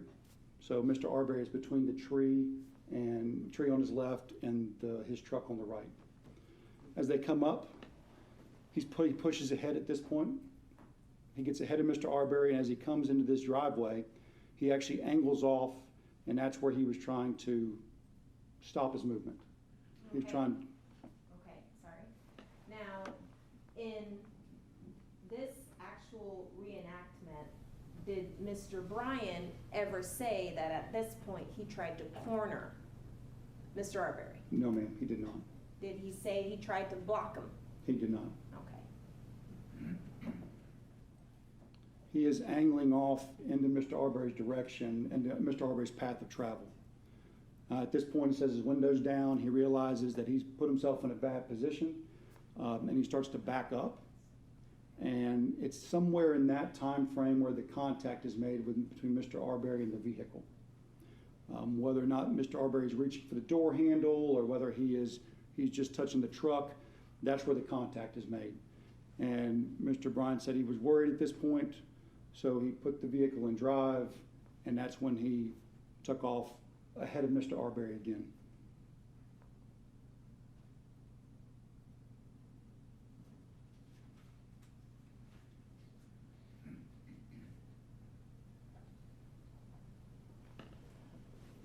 Here he's turning off of Burford onto Satilla Shores, or Satilla Drive. Okay, so is that this road right here? Yes, ma'am, it is. Okay.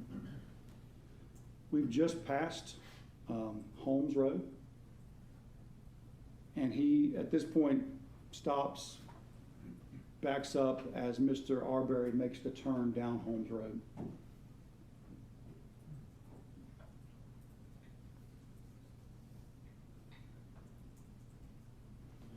At this point, Mr. Arbery is ahead, and Mr. Bryan is essentially chasing Mr. Arbery down Holmes Road. Is this Holmes Road right here? Yes, ma'am. As we get down the road here, you're going to see I think you'll be able to see a brightly colored mailbox. I believe at the time it was blue. And that was an important marker because that was where the video that he took on February 23rd began. You could see the actual brightly colored mailbox. Okay. So it was Are we able to see the mailbox right now? yes, ma'am. Okay. Is it this one right here? Through my dirty windshield, yes, ma'am. Yes, okay.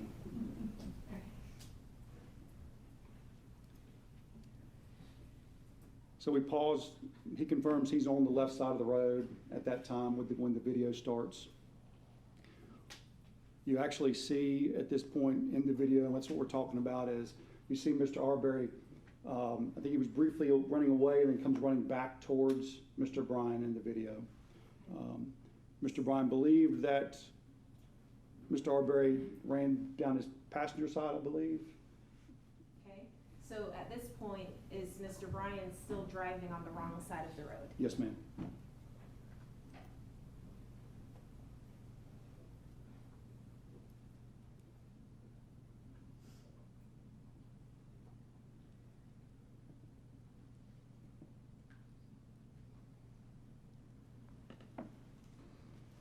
We're discussing just different angles and where things were coming and going, and referencing back to the actual video that he took in February.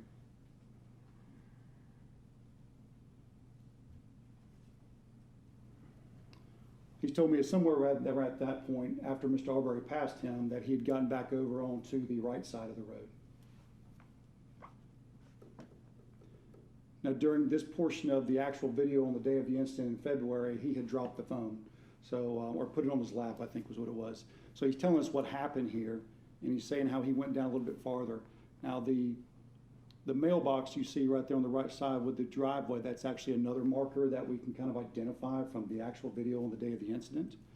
Which one? Yep, right there to the right. Okay. That black mailbox and driveway is something it looks like fresher concrete. You can just tell with the, I guess the landscaping, kind of you can identify it in the video. He drives past that, and at some point he decides to turn around and basically does like a 3-point turn where he's talking about on the video, you can hear maybe his tires trying to catch on gravel, and he's showing me where one of 2 spots he likely, pulled over to the left, backed in, and then pulled back out to the left to go back the direction that Mr. Arbery came, back to the intersection of Holmes Road and Satilla Drive. So at this point, where is Mr. Arbery? Mr. Which Arbery direction? is going to be, well, if you're looking at it from my truck, he's going to be to the left, which is close to the intersection of where the incident occurred, basically. So going back towards the intersection. That's correct. And here, if we pause right here, this is where we know that the video where he picked up at because of that driveway. And in the video we're talking about, you can see the curve of the road and trying to figure out, where he was in the road. He says he's kind of center of the road. We're going around, and at which point he actually sees Mr. Arbery.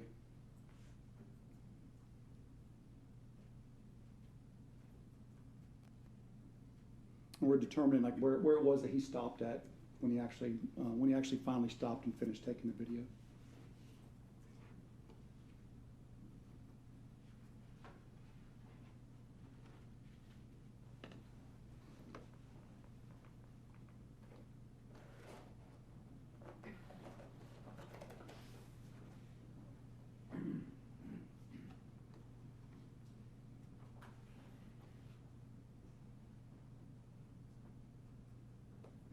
We're inching up to the spot where he thinks he was.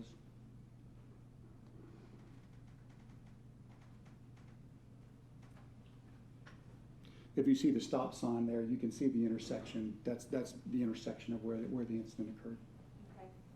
And does he essentially stop Yes, ma'am. right there? Yes, ma'am.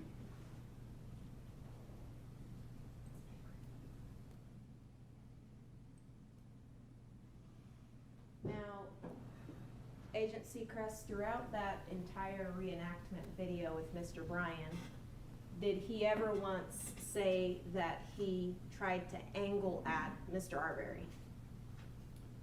When we're calling saying angle at Mr. Arbery, no. Okay. Did he ever say that he tried to block Mr. Arbery in? No, ma'am. That he tried to corner him at any time? No, ma'am. Okay. So none of that was said on that video? That's correct. Now,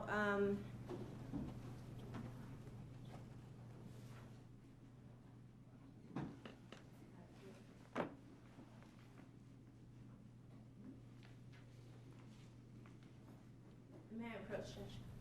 Okay. So Agent Seacrist, I'm going to show you what's been marked for the purposes of identification as State's Exhibit 303. Go ahead and look at it and tell me if you recognize it. Yes, ma'am, I do. What is it? This is I guess a map from Google Earth that was created based on Mr. Bryan's statements of his path of travel in the Satilla Shores neighborhood when the incident occurred. Okay, and was that created by GBI? Yes, ma'am, it Okay. was. Is it fair and accurate? Yes, ma'am, it is. At this time, we tender 303. No objection. Submitted. Permission to publish, Your Honor. Go ahead. Thank you. Okay.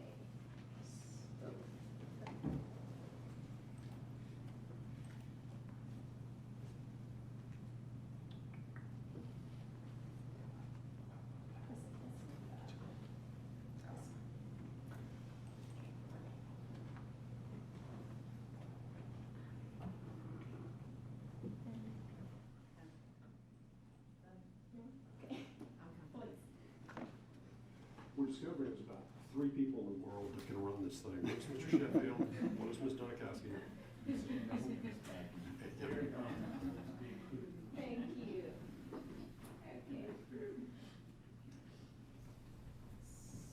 Okay.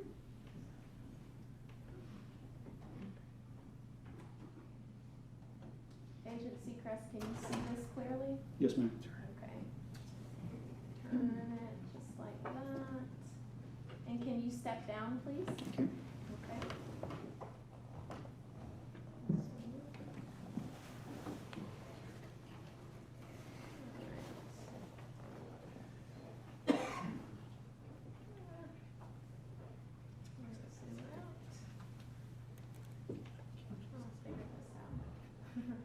Okay, so remember, don't touch the screen. So go ahead and describe to us what we're looking at here on 303. Okay. What we have is, again, the Satilla Shores neighborhood. You're looking at Satilla Shores. Satilla Shores or Satilla Drive is right here. Okay, This drive right here actually comes down here, I believe. This is Burford, right here. This is Holmes, and then this is Zellwood. okay, Highway 17 is going to be up here. okay. What is this that we're seeing right here? That's Mr. English's residence. Okay, and what is this one? That's the McMichael residence. Okay, and just go ahead and show us, what is this one? That's Mr. Bryan's house. Okay, so go ahead and just explain the route. Sure. As you saw in the video, Mr. Bryan's house is right here. He pulls out and eventually turns right out of his residence and comes down here towards Satilla Drive. You see this little part that pulls up on Satilla? That's where he pauses and then backs up down to here before he drives forward onto Holmes. And when he's going down Holmes is when he's initially behind Mr. Arbery. At some point in here would be where Mr. Arbery turns around and comes back towards the intersection while Mr. Bryan continues down somewhere here before he then turns around back to the intersection where the incident occurred. Okay, and that is based on the reenactment video, what Mr. Bryan told you Yes, ma'am. months after the incident actually happened. That's correct. Okay, thank you. You can have a seat.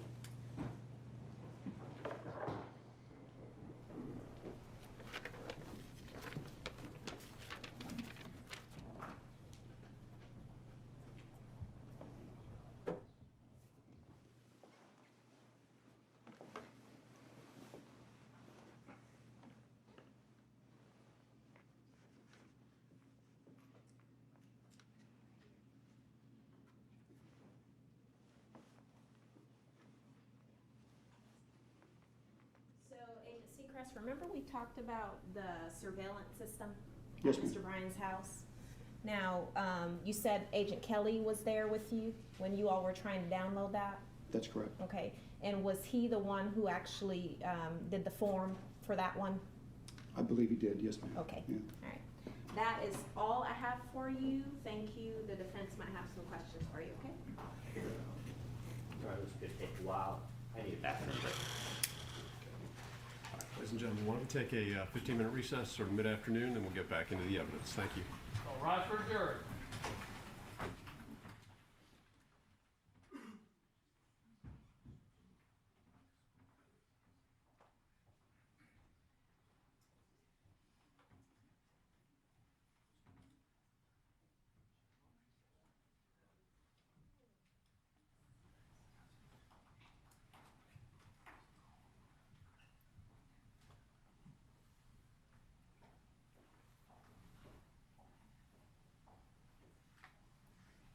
Seated.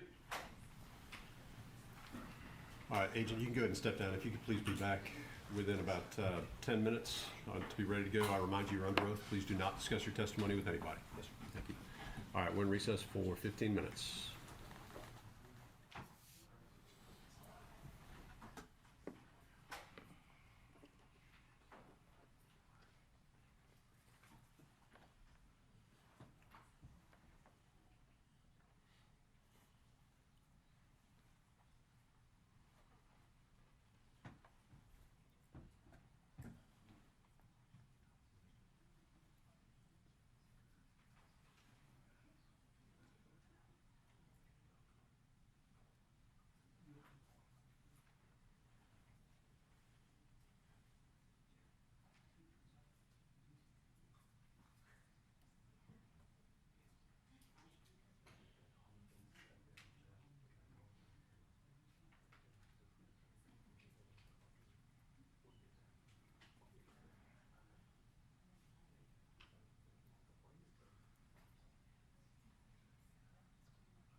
All rise for the jury, please.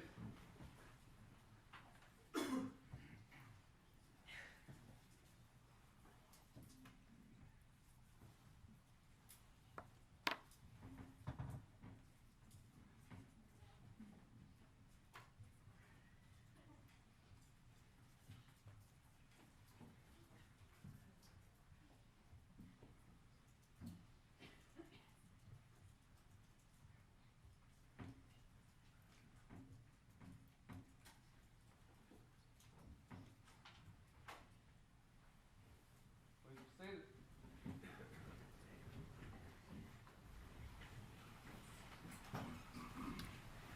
All right, welcome back, ladies and gentlemen. We are ready to go ahead and proceed with the evidence. Mr. Goff. Thank you, sir. Good afternoon, Agent Seacrist. Good afternoon. Do I recall correctly that it was you who called Roddy Bryan When? initially? You reached out to Mr. Bryan. I did. I knocked on his door. It wasn't Mr. Bryan looking for the spotlight. That's correct. And is it fair to say at this point that you needed his cooperation? I desired his cooperation, yes. Okay. You wanted it. You wanted his cooperation. Sure. And that's because under Georgia law, witnesses are not required to talk to you. No one is required to talk to me. Because you are not a federal agent. I'm sorry? You're not a federal agent. You're a GBI agent. That's correct. And you don't have the power to compel witnesses to speak to you. That's correct. So they do it voluntarily. That's correct. Now, Mr. Bryan had already given several statements to the Glenn County Police Department, had he not? Yes, sir. Okay. And he'd already given the Glenn County Police Department his cell phone several times. Is that correct? Yes, sir. Okay. But the first thing that you need to do is you need to secure his cell phone again.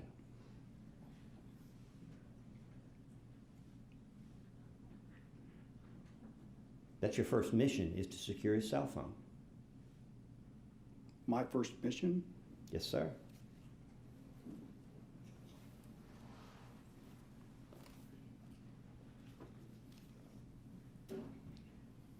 There was a lot of controversy surrounding this now famous video, wasn't there? Controversy. I don't know about controversy as far as the video. There was. People did not like what the video showed, for sure. For sure. And there was a lot of speculation out there about the video. And I'm going to object to any speculation, Judge. Oh, I'm not asking him to provide details. I'm just asking whether he'll acknowledge that there was a need for the GBI to obtain that cell phone. Go ahead. Was there a need? Yes, sir. There was. Okay.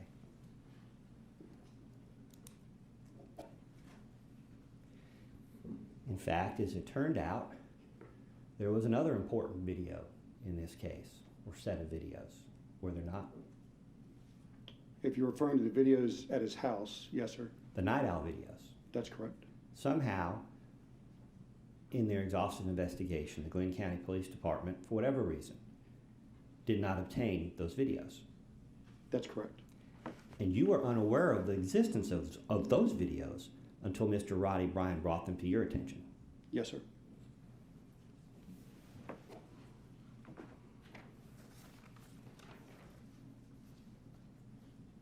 Now, directing your attention to May 11th,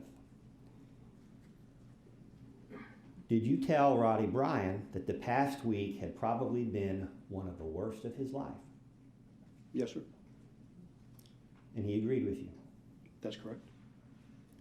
I believe you've already testified that the McMichael defendants had been arrested. That's correct.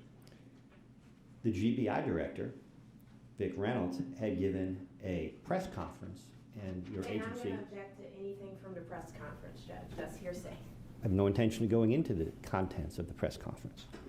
But your boss, former Cobb County DA Vic Reynolds, at that time GBI director, had actually given a press conference in this case. Yes, sir. That's correct. You were physically present when he did so. Yes, sir, I was. Okay. And whether you were present, you were aware there was a press release. Yeah, I'm aware there were press releases going on. And when you were speaking with Mr. Bryan, what you described as media and quote-unquote other entities were blowing the situation up even more. Objection to relevance, Your Honor, in terms of the relevance of what Agent Seacrist thought about Based- the media. Based on the conversations we had yesterday outside the presence of the jury, I thought the import of this line of questioning was clear.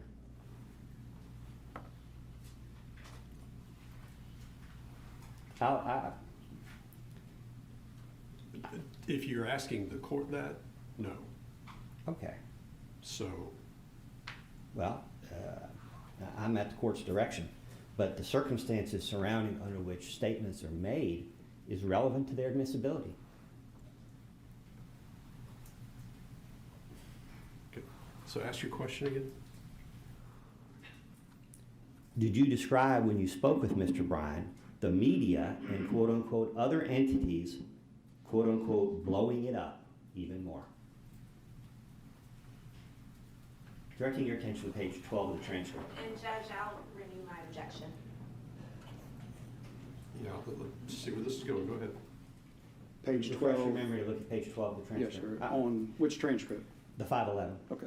And at any point in time, if you're not sure what I'm asking you about, don't hesitate to let me know. Thank you.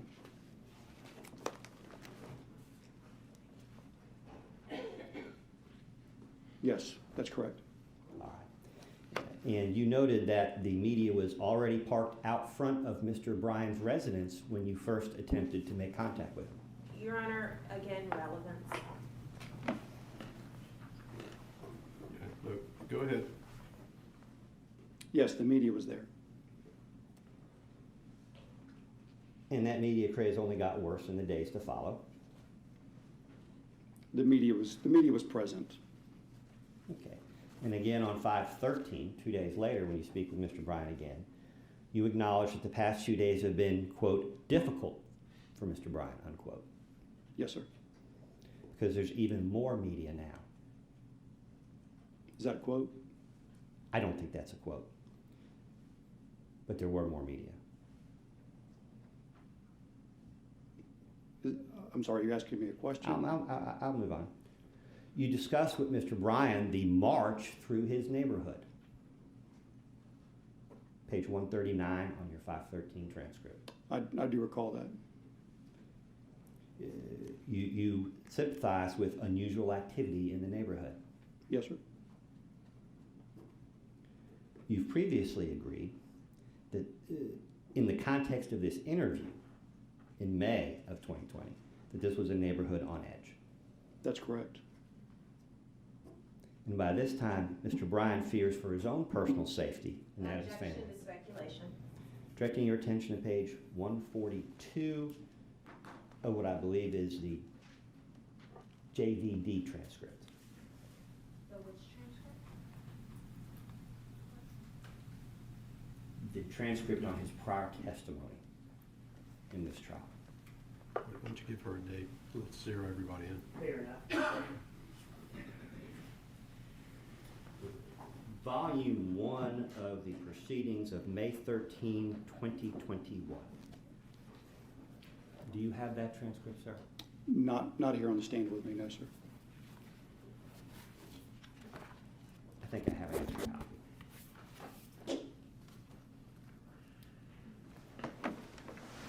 It's an excerpt of your testimony. Okay, thank you.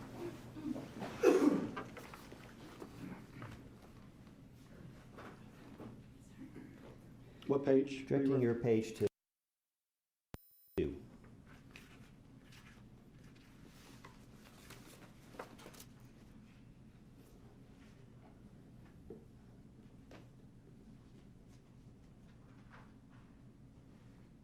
I'm sorry, which statement, which part of it?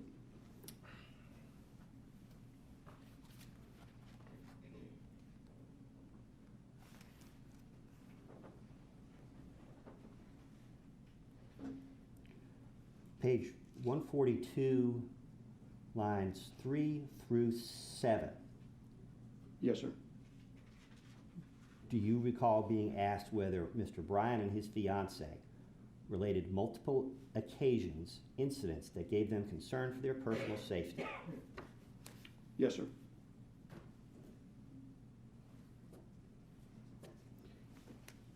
Do you recall Mr. Bryan's fiancee, Amy, giving you a threatening letter that she pulled out of her mailbox? It's hearsay, Judge. Anything in that letter is hearsay. And relevance as to Amy Elrod. I'll Who's not a rephrase. party in this case. Thank you. I'll rephrase. In the presence of Roddy Bryan, did his fiancee, Amy Elrod, give you a letter that she pulled out of her mailbox? Same objection, Your Honor. I don't know if there's any It's certainly not evidence. hearsay. We haven't gone into the contents of the Yeah, letter. and what's the relevance of it? Is there any evidence that Mr. Bryan read the letter? I mean, what? I'll rephrase. Did Mr. Bryan ask you to do something to help protect him? I don't recall that directly. I You know did- there were general concerns about his personal safety, Yes, sir. and there were multiple conversations about it. All right.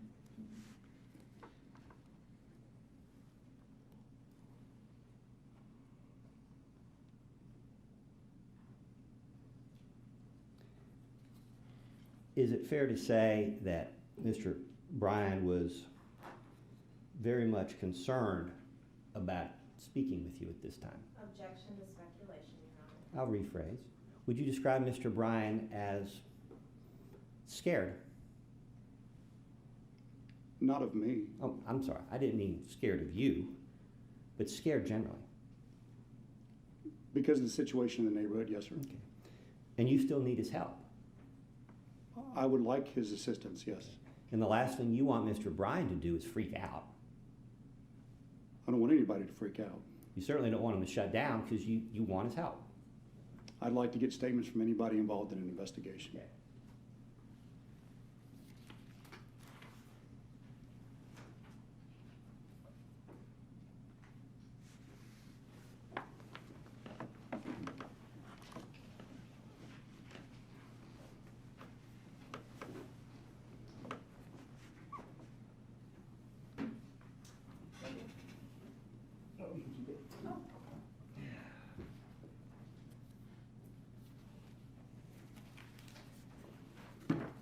Sir, I'm going to direct your attention to the bottom of page, the bottom half of page, I'm sorry, the bottom 2/3 of page 3 of the transcript, the 511 transcript.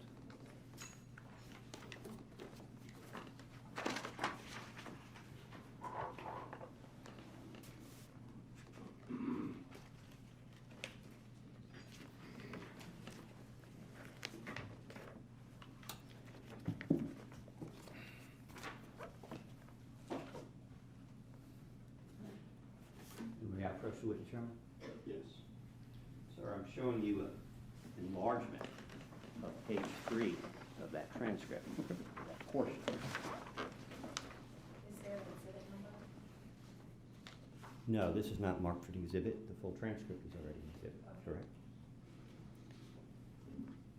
Do you recall that conversation? Yes, sir, I do. Okay. Can you read that conversation to me? From the ones you handed to me? Yeah, or you can read the smaller print on the document, either way. I stated, I do appreciate you. You said you would call me back, and you did. And you said you wanted to talk, and you are. I appreciate that. I want to tell you thank you. Like I told, and Mr. Goff said, Kevin, and I responded, Kevin, yeah, it takes me a second sometimes. You know, at this point, you're a witness, you know. That's kind of what we've developed, or I shouldn't say developed, but determined by listening to all the evidence and the statements and watching videos. There are things that that we have questions on, and that we'd like to I guess be a little more specific than what we've been able to see, you know. But I do appreciate you coming in. And that is what you said? Yes, sir, that is what I said at that point in time. Help?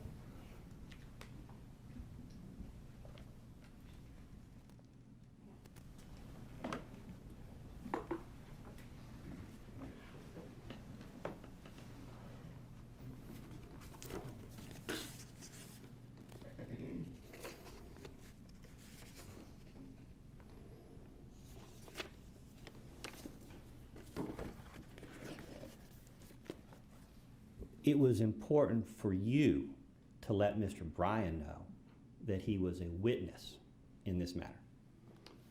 It was important for him to know that I appreciated him calling me back like he said he would after my initial contact with him. It was important that he know what his role was at this point in time. And I wanted him to understand that I was looking at this objectively from a fresh set of eyes and not going strictly off what Glenn County Police Department had relayed. Now, when you told him that you had reviewed the previous statements to the Glenn County Police Department and the other evidence in the case, you weren't lying to him, were you? I was not. You did actually. You had all that information available to you. Yes, sir. And you know that the Glenn County Police Department had referred to him as a witness. I don't recall that specifically, but if it's in there, it's in there. Okay. Well, you reviewed their case file. I did, in pieces, I would say. And when you became involved in this case, the Glenn County Police Department listed him as a witness. Asked and answered. I don't think so, but I'll defer to the court. Yeah, I think, yeah, go ahead. If you know, go ahead. The Glenn County Police Department had identified him as a witness in this matter. I don't recall. Okay, fair enough. But you told him that he was a witness, I told him at that point in time. which would be consistent, as far as you know, with everything he had been led to believe. Objection to speculation as far as what Mr. Bryan was led to believe. I'll move on.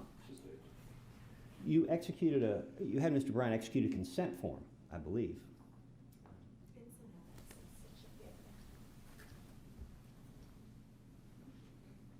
Now, Coach Winshaw. Yes. I'm showing you what's been marked State's Exhibit 197. Thank you.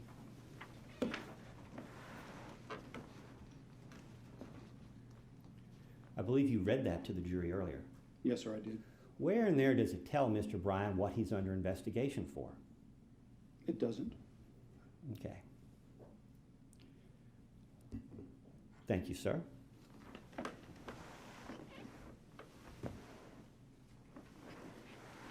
I would add, though, that he knew what the investigation was about, being as the whole case was around Ahmaud Arbery and his death. Well, we'll come back to that.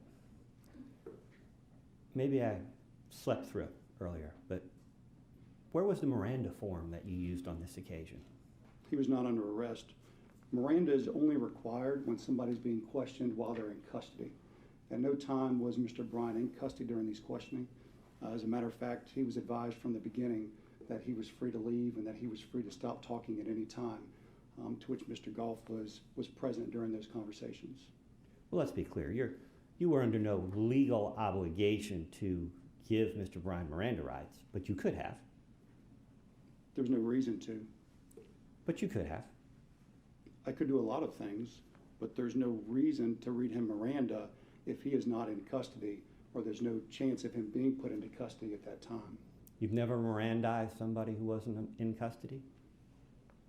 I do a lot of different things depending on an investigation. The statutes and case law gives us parameters for which we have to work through. What I do in one case may be different than another based on the circumstances of that case. There's no straight cookie cutter approach to this. The point is to always get the information that's needed in the investigation so that you can make a reasonable decision on charges should they be made or not. But in this case, there was a specific reason why you did not Mirandize Mr. Bryan. That's correct, because he was not in custody. When you fill out a Miranda form, are you not required to tell the subject what you're investigating them for? No, sir. No? You don't do that. Objection to relevance of a Miranda form, Judge, when we've already established that a Miranda form was not given in this case. With all respect, the credibility of all witnesses is a matter for the jury, even police It's officers. sustained. He sort of said he didn't Mirandize. All right. You never used the terms citizen arrest in this conversation, any of these interviews. Neither myself or Mr. Bryan discussed citizen arrest. No, sir. Okay. You discussed other legal concepts, did you not? Which ones? Such as self-defense. I don't recall that specifically. Do you have a reference? No, you don't recall that at all. If you have a reference, to refresh my memory, but I don't recall that specifically. Well, we'll circle back to that. You did discuss whether Mr. Bryan was scared on the side of the road.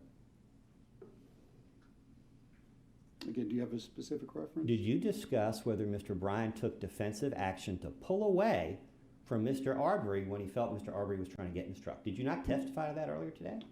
Not in relation to self-defense, but in relation to the series of events that occurred prior to Mr. Arbery's death, then yes, we discussed that. All right. Now, shortly into the interview, concern became apparent as to what your intentions were, did it not? Concern for who? There was concern on the part of Mr. Bryan as to what your intentions were. Objection to speculation about concern of Mr. Bryan. Oh, we don't have to speculate, Your Honor. Let's refresh.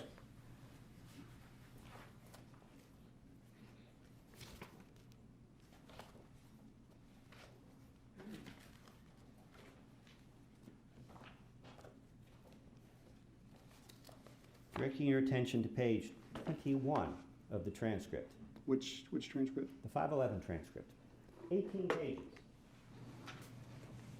After this colloquy on page 3.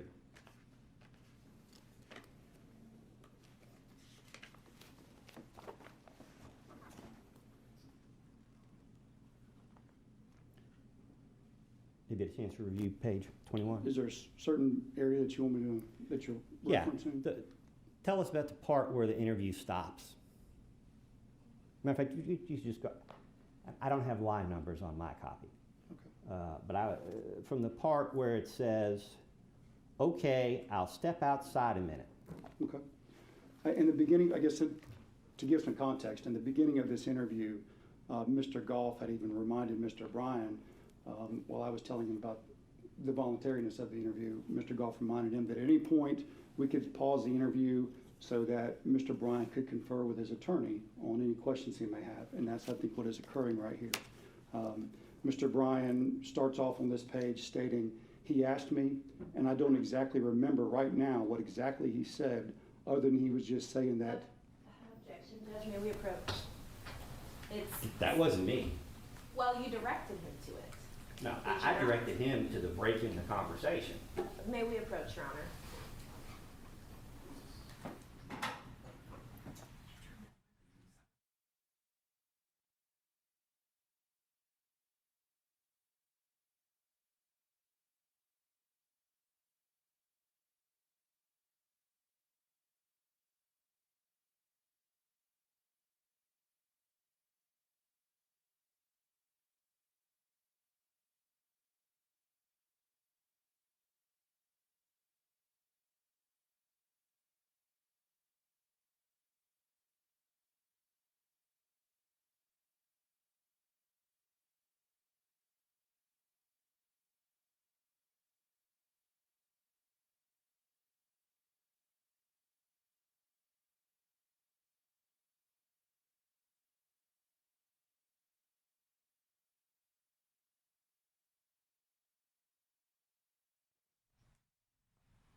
attention to line 4.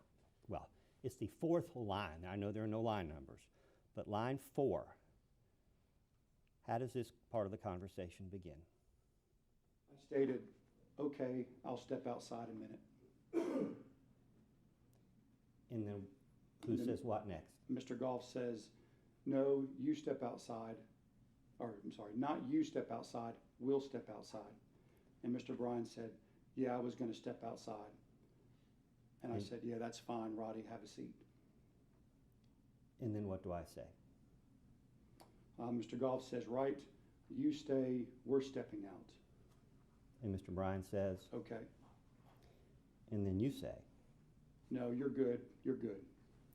and then I say, We're stepping out, okay, and then you and I stepped out. that's correct. And when we came back in, what did you tell Mr. Bryan? I know not everybody talks to the police every day, and I know this is a very stressful situation, but you know, we're gonna be okay here. And Mr. Bryan says, Okay, okay, and then you say, all right, we're gonna be okay. I mean, nothing has changed. When we're done here, you're going home, okay? and Mr. Bryan said, Okay. because he's just a witness.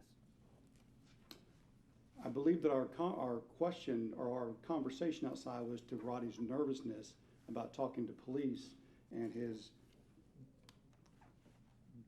trouble recalling events. And I believe you were speaking for your client as to his ability to recall events. Because it's an issue. It's an issue when you're dealing with him that day. I don't remember it being as much of an issue for him as it was for you. Really? Okay. All right. Now, on May 11th, Mr. Bryan gave you an hour-plus interview, did he not? Yes, sir, that's correct. Hour and 15? Something like that. No, on May 13th, he comes back and gives you a 2-hour interview, That's correct. and he speaks with you in his home, does he not? The May 13th interview for 2 hours? In addition to the 2-hour interview at the DNR headquarters, he invites you into his home and meets with you in his home. That's correct. After discussions with you, it was advised that we could go to his home. I believe that was to download the Night Owl camera system. It was not an interview. It was a matter of gathering evidence. And you spoke with him out in the front yard. Not about the facts of the case as much as it was the, again, the logistics of the video and everything else. And you're speaking with him down when you're getting his fingerprints. After you and I had already had a conversation where I promised I wouldn't ask any questions about the case during that time because you weren't present, Because you had built a relationship of trust with Mr. Bryan. which I try to do with all of my witnesses and all of my people that I discuss with cases, whether it be subjects, whether it be witnesses, to the point where I've gotten text messages thanking me from people that I've arrested because I've treated them fairly. And in case it wasn't clear earlier, in all these interviews that transpire over several hours, you're discussing a lot of different subjects. Yes, Path of travel is only one of those. I'm sorry, say that again. Path of travel, the video, the now famous video, that's one of the subjects of those conversations. You mean the recorded interview conversations? Yeah. Yes, sir. I mean, you're not drilling Mr. Bryan for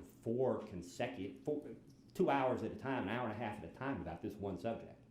No, these interviews are very conversational in nature about the events that happened on that day, before and after. And it was through no fault of yours, but Mr. Bryan nevertheless had trouble articulating what was going on that day. No, sir. He did it? You said it was no fault of It was mine. no fault of yours. You were trying to work with him. I was working with him, yes, sir. Okay. Now, on May 11th and May 13th, did Mr. Bryan appear at any time to be mentally unstable? No, sir. Did he appear to be under the influence of alcohol, drugs, or other intoxicants? No, sir. Was Mr. Bryan loud or boisterous? No, sir. Did he come across to you as gleeful or bragging or boastful? No, sir. Did he strike you as someone seeking attention, seeking the spotlight? No, sir. Did Mr. Bryan drop F-bombs or otherwise use profanity when you were talking to him? No, sir. Was Mr. Bryan in any way disrespectful to you? He was not. Okay. Now, there are times in the transcript where you and Mr. Bryan are discussing the deceased in this case. That's Mr. correct. Arbery, by his first name. That's correct. Okay. In doing so, you didn't mean any disrespect. I don't see that as disrespectful. Okay. And certainly when Mr. Arbery said his name, you didn't take that as a disrespect towards Mr. Arbery. When Mr. Arbery said his name, When Mr. Bryan said Mr. Arbery's first name, you didn't take that as a sign of disrespect. no, sir.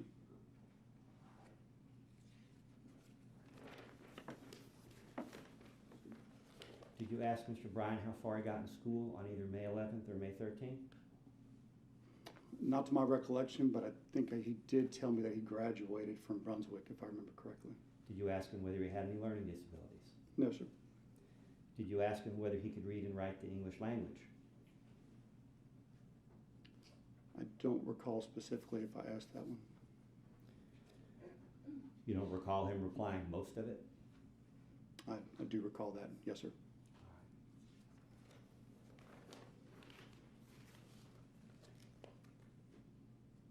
Now, Mr. Bryan never denied following Mr. Arbery, did he?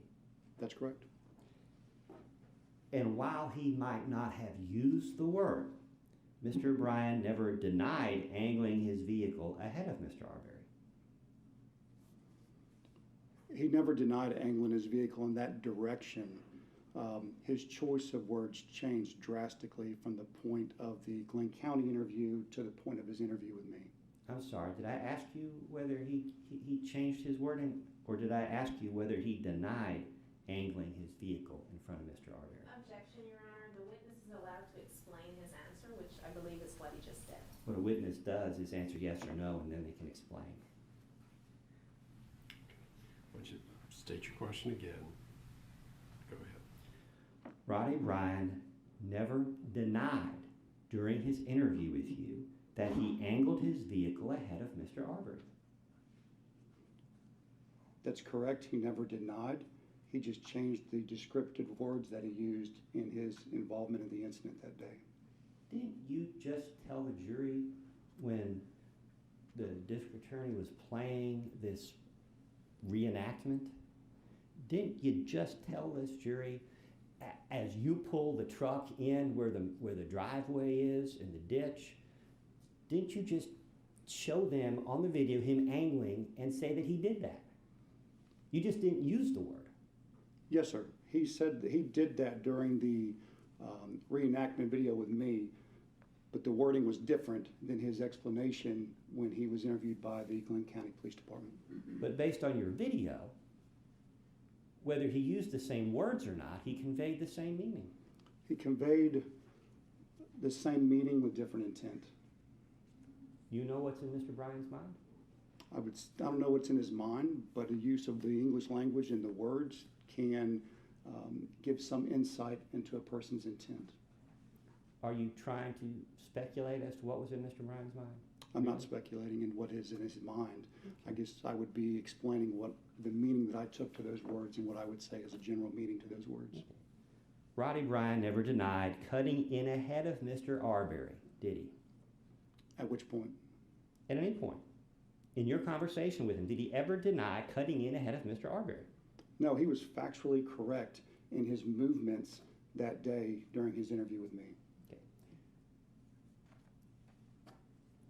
Now, beyond that, what you're really doing in this video and this narrative you've just given the jury is you're largely speculating, aren't you?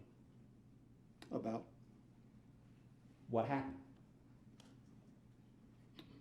I'm giving insight on what I was told that had happened on the day of the incident.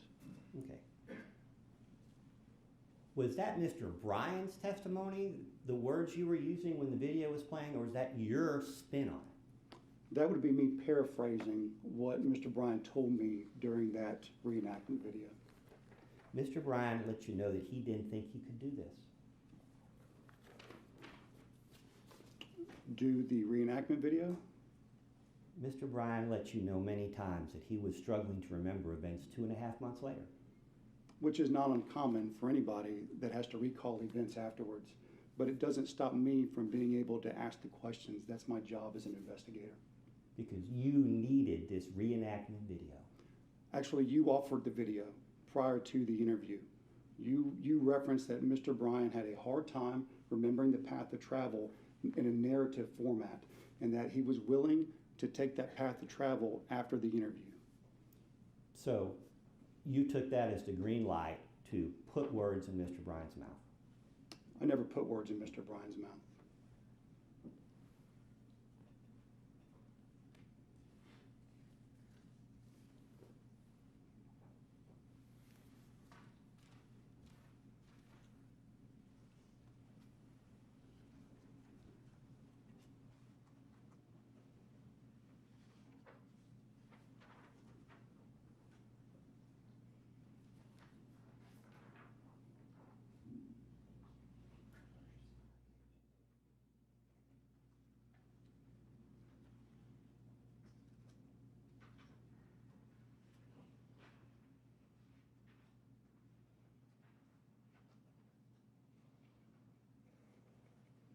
One moment, John. We're making sure we're looking at the same thing. Yes.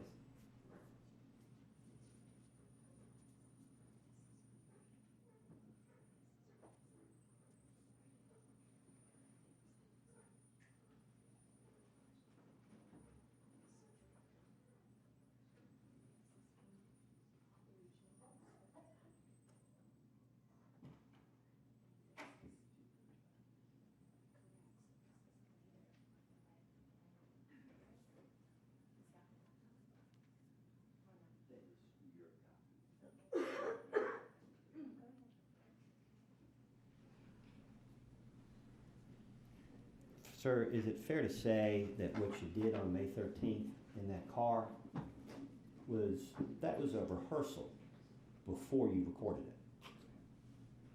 it? I'm sorry, repeat that question? You rehearsed this video with Mr. Bryan before you recorded it. Yes, there was a discussion as far as Mr. Bryan's ability to recall exactly what happened. So we did refresh the events prior to actually doing the recording. So it was practiced. You did a practice run before you turned the video on. It was a run to refresh his memory because he was having a hard time with the path of travel. May I show you the investigative summary you prepared? Yes, sir. Thank you.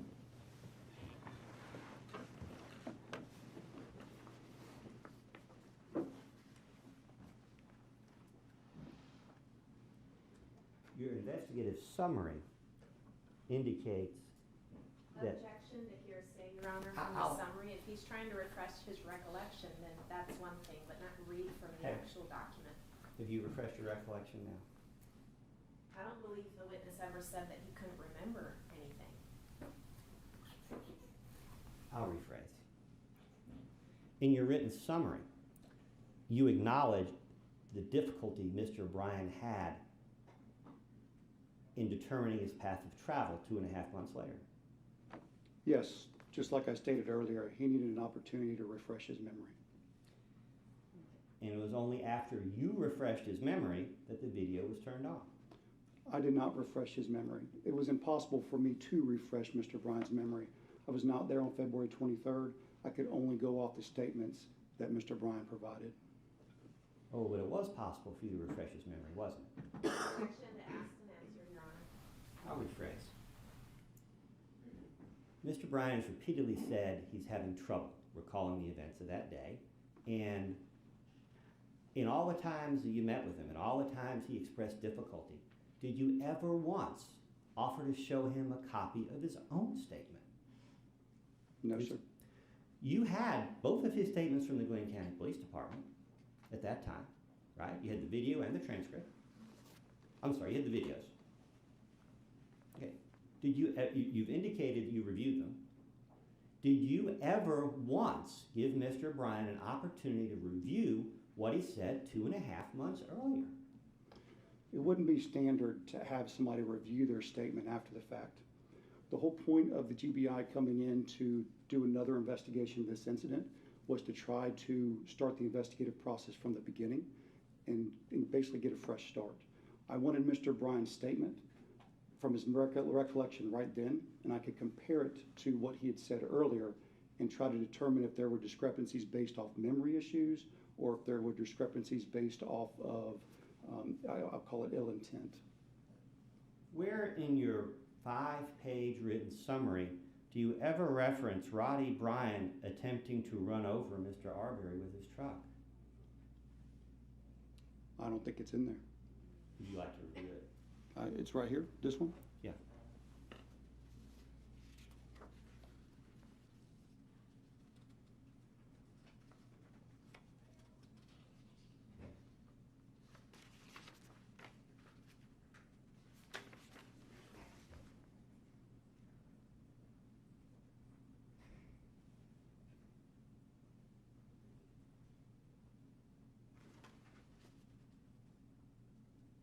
I don't believe it's in there. Okay. To be fair, you weren't investigating Roddy Bryan for an aggravated assault with a motor vehicle, were you? I was investigating Roddy's involvement in the death of Ahmaud Arbery.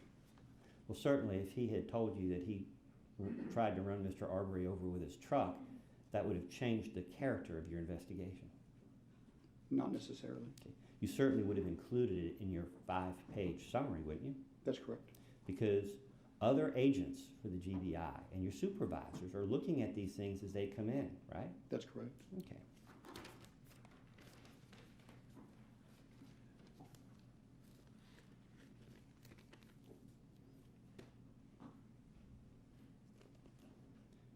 Now, you previously testified about an incident where Mr. Arbery, from Mr. Bryan's perspective, appears to be getting in the vehicle, That's correct. or trying. Yes, sir. And in fact, he expressed a fear to you later that he was going to try again. That sounds familiar. Yes, sir. Directing your attention to page 54 of what I believe is the May 13th transcript. You said 54? Page 54.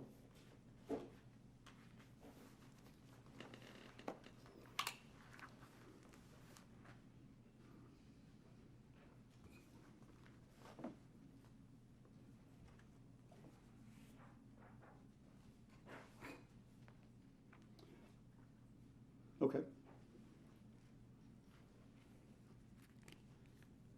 Directing your attention to the middle, where Mr. Bryan begins with, "Well, at first." He tells you he's trying to get out of the way.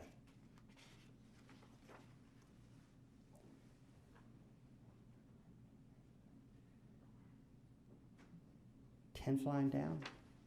Yes, sir. Now, he's trying to get it out of the way. He says, I mean, for a split second, he says, "Oh my God, he's coming back at me." You Yes. recall that? Yes, that's right before he continued following Mr. Arbery towards the intersection of Satilla and Holmes. Yes. So he's telling you that I'm trying to stay as far back as I can from this dude. Yes, but he had also turned around he was already going away from Mr. Arbery, and he had turned around to come back and follow him. And when he turned around, and I got that video, that split second, then he's coming back at me, and I'm like, "Oh, expletive, excuse me," again. I Right. don't want to use that 4-letter word. I understand.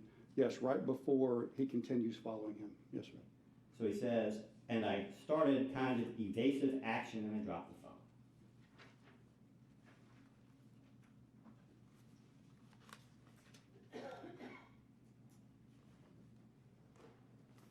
Is that what he said? Yes, sir. Okay.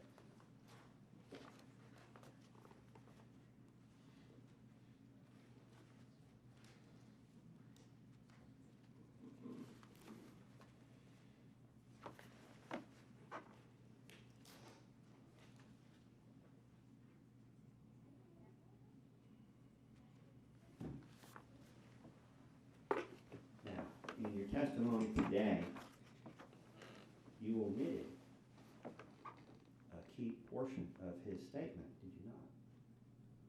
You don't know what I'm talking about. Directing your attention to page 40. Of May 13th? Yes, we would May 13th.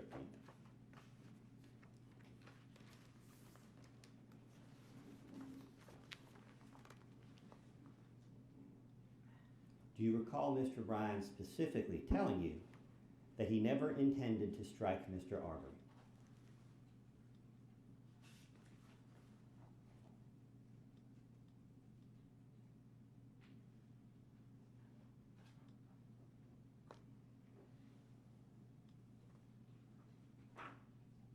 On page 40?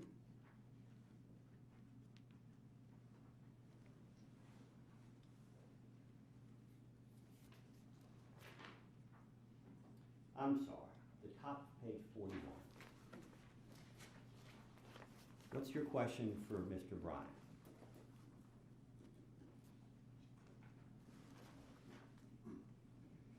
Top of page 41.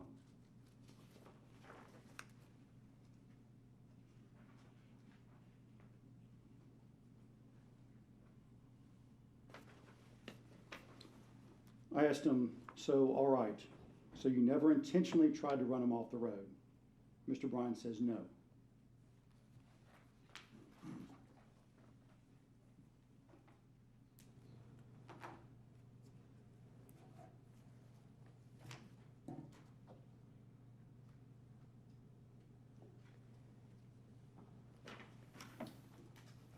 And I think this is referring to the time when he was trying to cut him off in the driveway. And so he's saying that he wasn't trying to actually run him over or hit him. And actually, you're following up on what he's told you on page 38, where he told you that he got over in his path, but he was too far in front of Mr. Arbery to be a threat to him. Page 38? Yes, sir.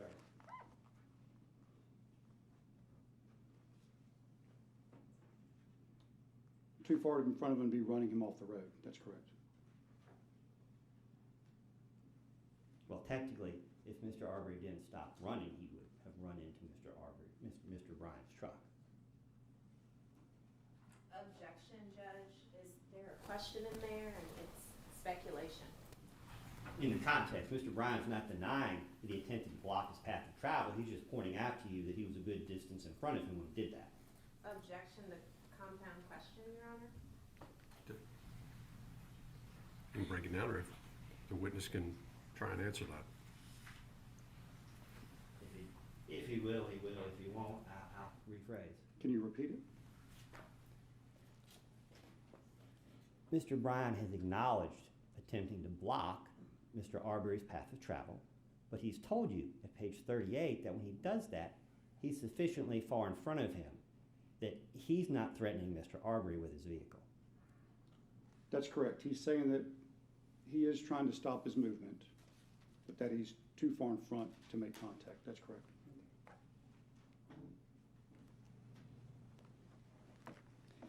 Now, we've discussed in generality Mr. Bryan's struggles reviewing the events of that day.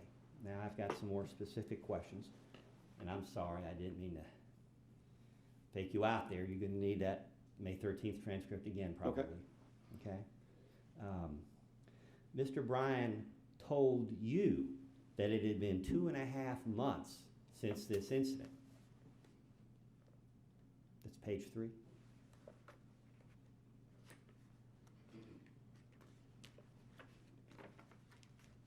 That's correct. But he promises to do his best, doesn't he? He says, I'll give you what I can recall.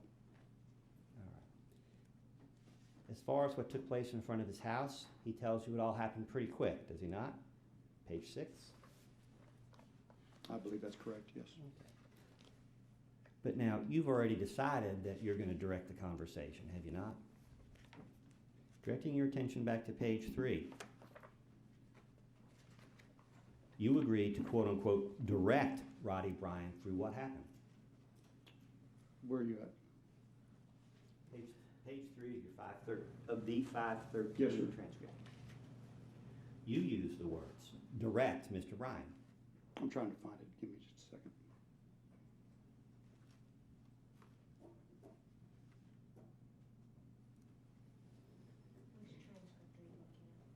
I thought I was looking at the May 13th. Okay, that's what you're asking me to look at? Yes. Okay. I think that's in reference to, let me see.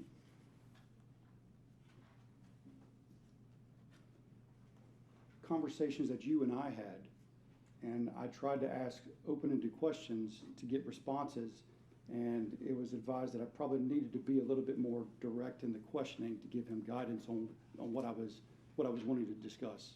Well, let's be clear. You're not trying to trick Mr. Bryan here. You're simply trying to get the information. That's correct. But to do that, you have to direct him. I have to ask direct questions, but again, a lot of that is based on conversations that Mr. Nagolf and I had regarding Roddy's ability to respond and understand open-ended questions as it related to the things that I was looking to ask about. So I believe you even referenced being more direct with him.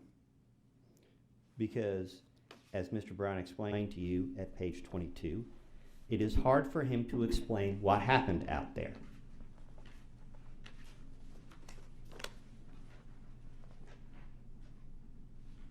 You're talking about the bottom of the page?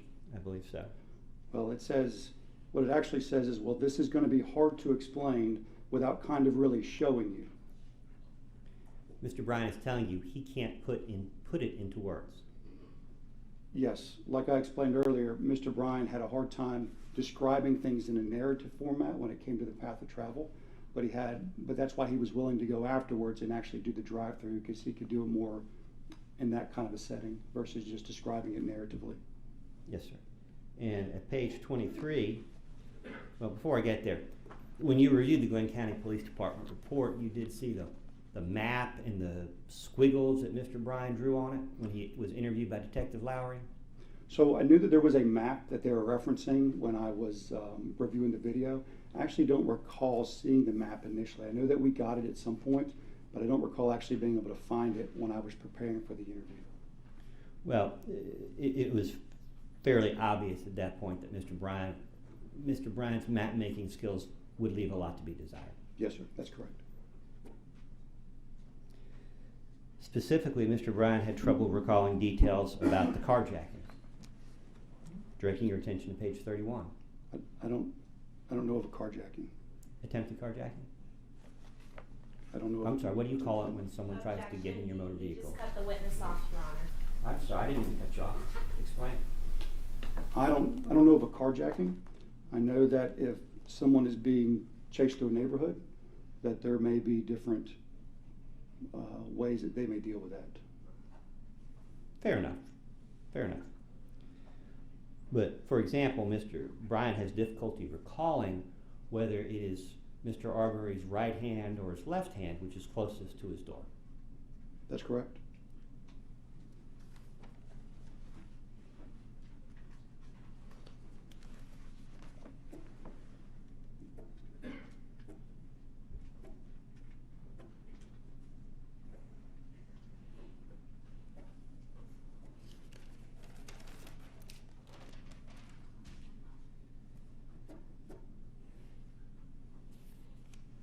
Now,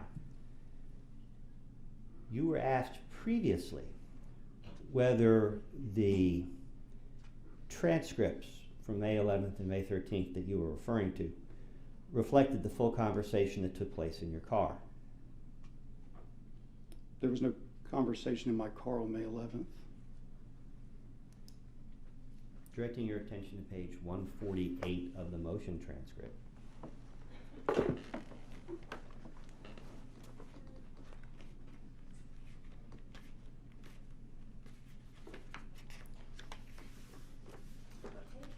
Page 148.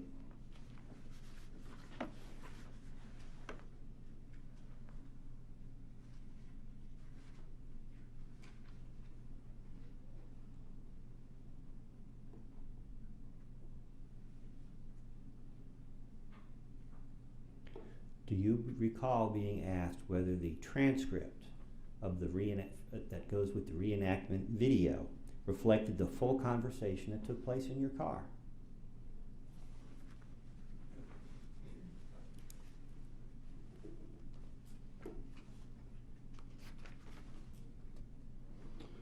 I stated that it reflects the time that we started the reenactment, The time when you turned on the video. when we started the reenactment.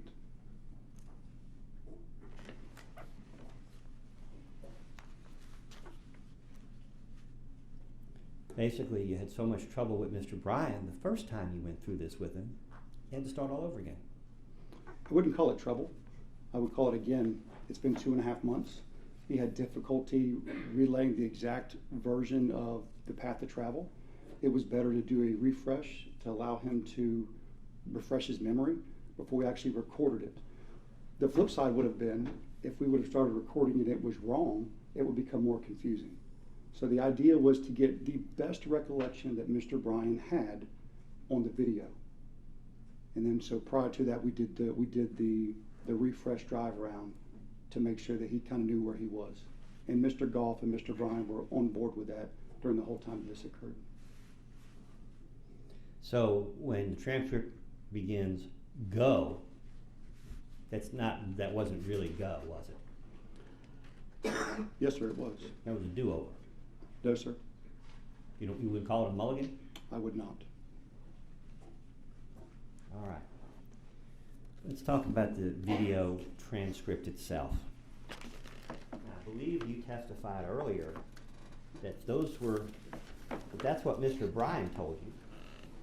You know, what you related to this jury earlier today was true and accurate. Are you referring to my paraphrasing of events on the video? Yeah. Yes, sir. Okay. Directing your attention to page 2.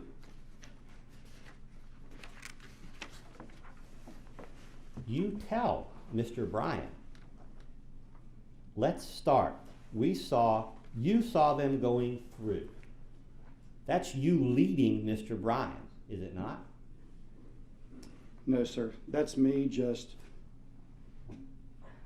going back to information that Mr. Bryan had said to me as to how this started. But basically you're the director of this little movie. No, sir.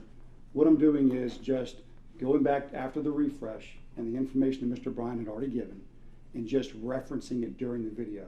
It's like a way of recording it and getting it on record that this is what Mr. Bryan had provided to me, and he's acknowledging it by saying, uh-huh. And then again on page 2, you're telling him, you kind of see him running.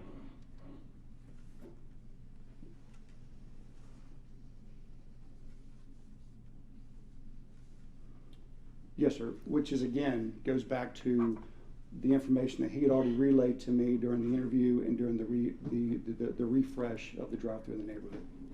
And again on page 2, you're telling him you already knew.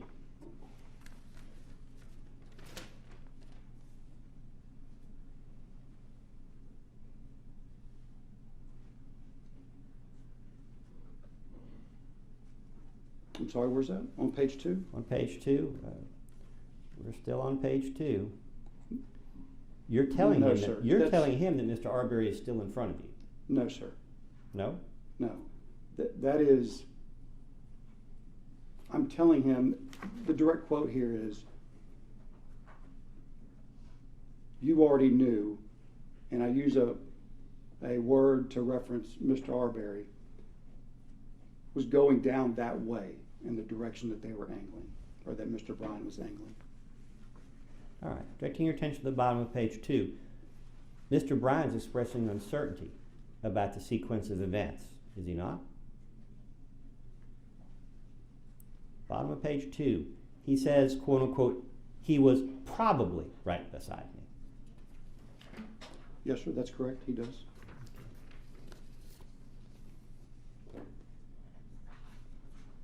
Page 3, about 8 lines up. You're telling him you're still going. I'm not telling him, that's a question. The actual line says, you're still going, question mark. And let's be clear, who's operating the motor vehicle for this video? Is that Mr. Bryan operating the motor vehicle? No, sir. I'm operating my state-issued GVI truck, and I am following the path of travel and the directions that Mr. Bryan has given me. Okay. Is there I'm a even reason that- asking him about speeds and directions and angles and if I'm doing it correctly. Well, what Mr. Bryan has told you is that he can't explain it. He needs to show you, right? That's correct. Okay. And he's already brought other police officers into his truck, has he not? You're aware that Officer Minshew is actually sitting in Mr. Bryan's truck when he gets the first download of this video, or attempted download. Okay. Right. You could have let Mr. Bryan operate the vehicle and show you himself. That would have been an option. So it's when you say in here on page 3 something like this, that's not Mr. Bryan telling you how to move the vehicle. That's you moving the vehicle for the camera. At Mr. Bryan's direction, that's correct. So he told you to move that way. Yes, sir. And where did he tell you to drive that way? Directing your attention to page 3 of the transcript. Where is Mr. Bryan there directing you, telling you how to operate the vehicle?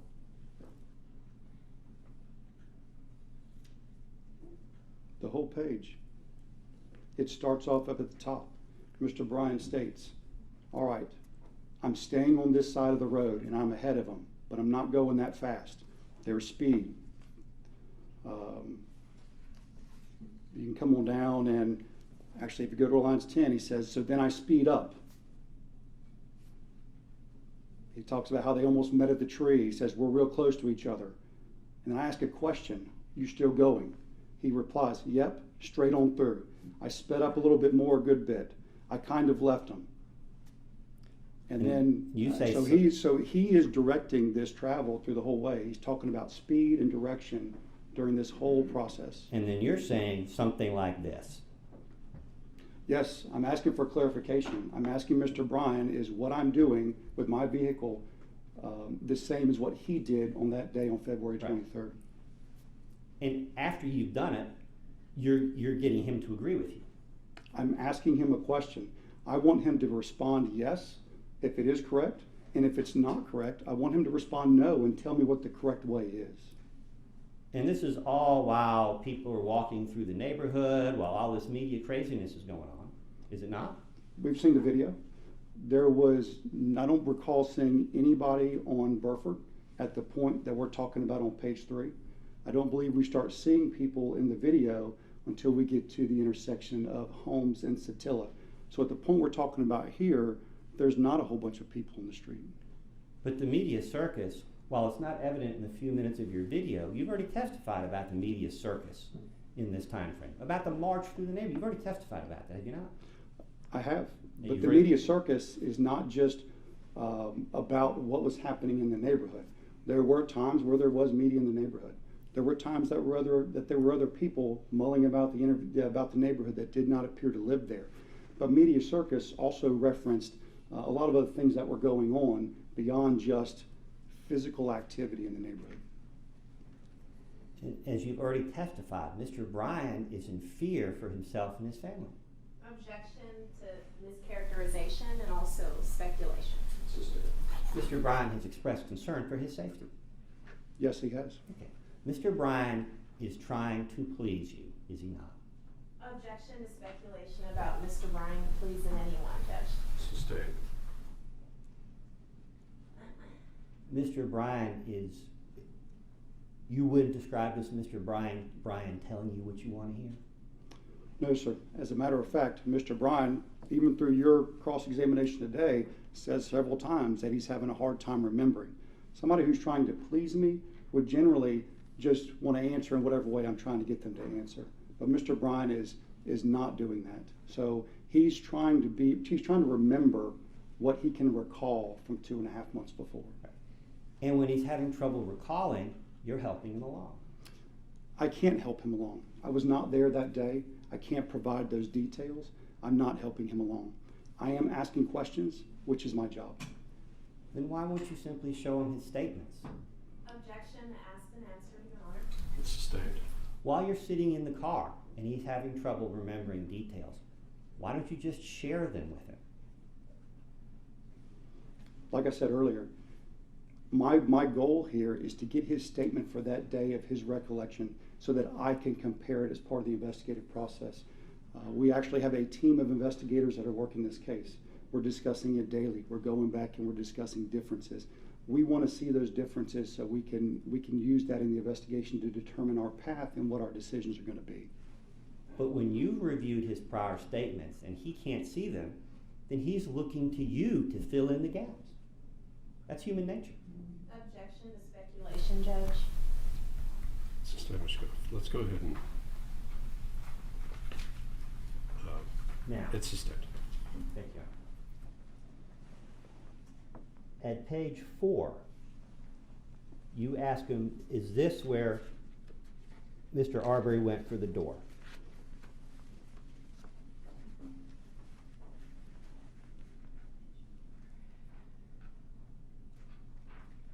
Yes, sir. And you're telling him, as you were coming in reverse. Again, I'm not telling him. The transcripts, both of those quotes of what I said are questions.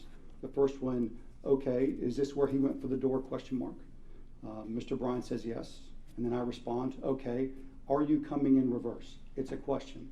Again, it goes back to the information that he's already provided, and I'm just helping the narration from what he's already told me so that I can be sure that I understand, which is also in the question format, giving him the opportunity to respond if I've misunderstood it. And while Mr. Bryan is talking to you, your phone rings during the video, does it not? I believe hearing my phone ring somewhere in there. I think so. It unfortunately interrupts Mr. Bryan at an important part of your reenactment. When my phone rang, it did not ring continuously until it went to voicemail. My recollection is that I silenced it once it started ringing. But Mr. Bryan corrects you in the actual audio of this video. He says, I might have been in drive by then, as opposed to being in reverse, as you testified to. You don't recall him saying that? I don't recall. I recall him unsure of the exact time that he believed Mr. Arbery reached for the door. It was more of it happened quickly, and it either happened while I was in reverse or after I'd gone into drive. It was more of a difficult in recalling the exact moment because of how quickly it occurred. And Mr. Bryan added, which you did not mention today, I wasn't looking back there at him. That's right. But again, I was paraphrasing the statement that Mr. Bryan gave me. He was trying to figure out where Mr. Arbery was going and get out of here. That's what he told you.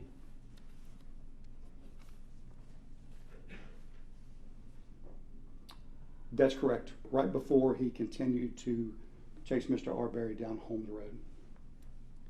Now, in the video, we see you pulling up by the ditch at a driveway where he's angled. You remember that? Yes, that was before, actually that's right the same time frame. That's correct. Now, when you're driving the car, when you back up, you're not backing up at the angle that Mr.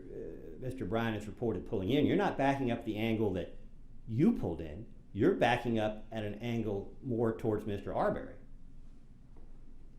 I'm backing up at the direction of Mr. Bryan. Where did Mr. Bryan tell you that he backed straight up? Where in that transcript does he tell you that? He doesn't tell me that specifically, nor does he correct it the way that I'm doing it at that time. Because maybe at that time Mr. Arbery doesn't understand that might be important. Mr. Arbery? Mr. Bryan. Objection to speculation about what Mr. Bryan understood at that time, Your Honor. Because you still haven't explained to Mr. Bryan that you're looking at whether there's an aggravated assault. Well, sustained. Was there a question there? There is. When you're going through this part of this with Mr. Bryan, you have not told him that you're looking at an aggravated assault. At this point in time, I'm still looking at the case as a whole and what his involvement was. I wouldn't even say that specifically at this time I was thinking about aggravated assault. Okay. So Neither you nor Mr. Bryan know that that angle has any actual importance at the time you're making this video. Objection to speculation about what Mr. Bryan knew at that time, Your Honor. I'll rephrase. You weren't deliberately trying to mislead Mr. Bryan when you angled, when you reversed in the way that you weren't deliberately trying to mislead him. It didn't occur to you at that time that it mattered. I did not deliberately mislead Mr. Bryan at any time. The angle, the exact angle of how Mr. Bryan backed up, again, he did not correct what I did. And so that was the best representation of what I have as to what happened that day. Now, as in the video, you show Mr. Bryan pulling up ahead after the backing up. You show him pulling ahead. But in your testimony this morning, you didn't talk about the speed at which Mr. Bryan was moving. Okay. Mr. Bryan told you that that moment when he pulls away is the fastest that he's traveling during this entire incident, doesn't he? Yes, sir. Okay. But you didn't mention that. Again, I didn't mention that. It was a paraphrase of what Mr. Bryan told me during that reenactment. All right. Now, I believe you testified about Mr. Bryan backing up again, this time when he's driven past Holmes, correct? Yes, sir. That's correct. But when he's backing up, he's not backing up at Mr. Arbery, is he? No, sir. Not to my knowledge. Because Mr. Arbery's going up the other street. I don't know the exact time that Mr. Arbery would have gone up the other street in relation to when Mr. Bryan was backing up.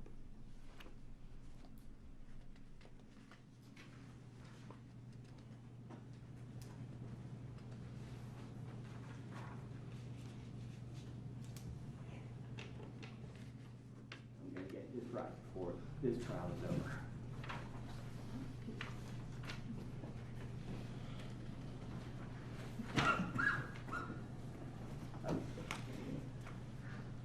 This little squiggle here, you see that? Yes, sir. That's pretty important in this case, isn't it? Objection, Judge. I'll to- rephrase.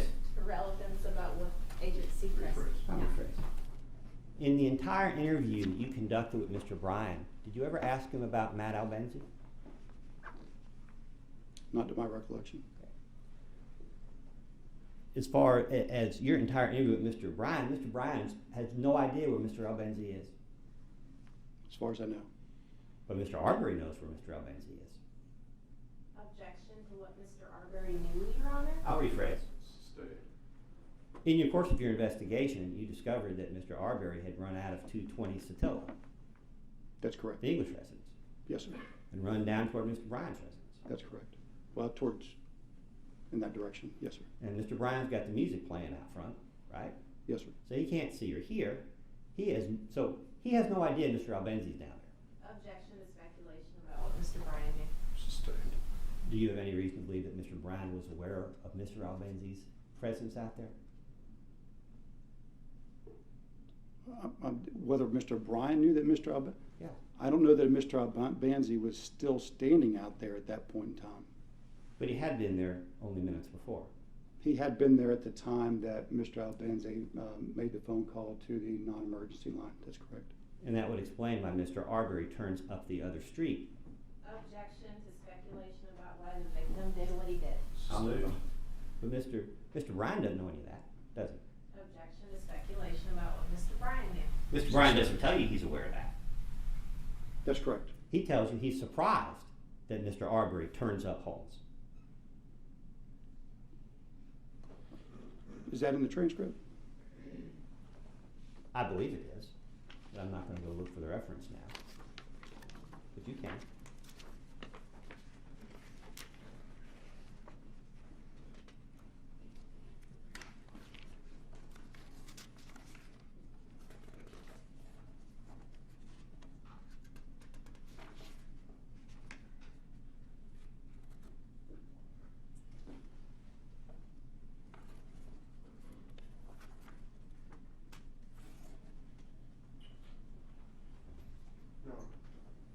Yeah, let's just take a short moment. We're good. Ladies and gentlemen, let's just go ahead and take a 5-minute recess. All rise for the jury.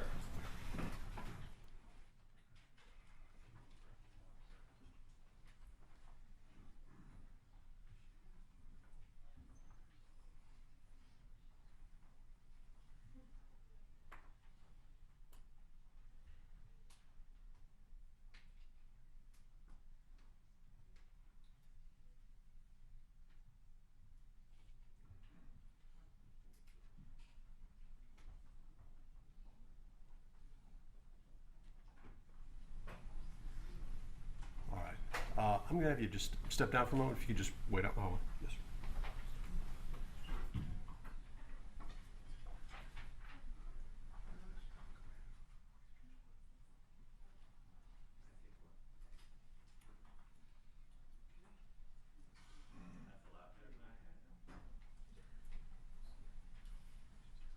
Okay, we're gonna take a short recess. Mr. Goff, how long are you planning to take with this witness? Because we spent a long time on one video, so I'm wondering where you're going with all this. I'm gonna try and find a way to speed it up. Well, I'm not asking you to speed it up. Well, it'd be great if you could. Obviously, I want to give you the opportunity, but I'm just trying to figure out from a timing standpoint where we are. I thought when we started we were in pretty good shape for the day. I'd very much like to finish today. I plan on finishing this witness today. That's why I'm trying to get some idea on where we are. Pretty close, I think. Okay. I have no idea what that means, but let's go ahead and take a short recess and we'll come back at it. Maybe we can get a better idea when I get back. Thank you, Your Honor. We're up. Please be seated. We've got a juror file.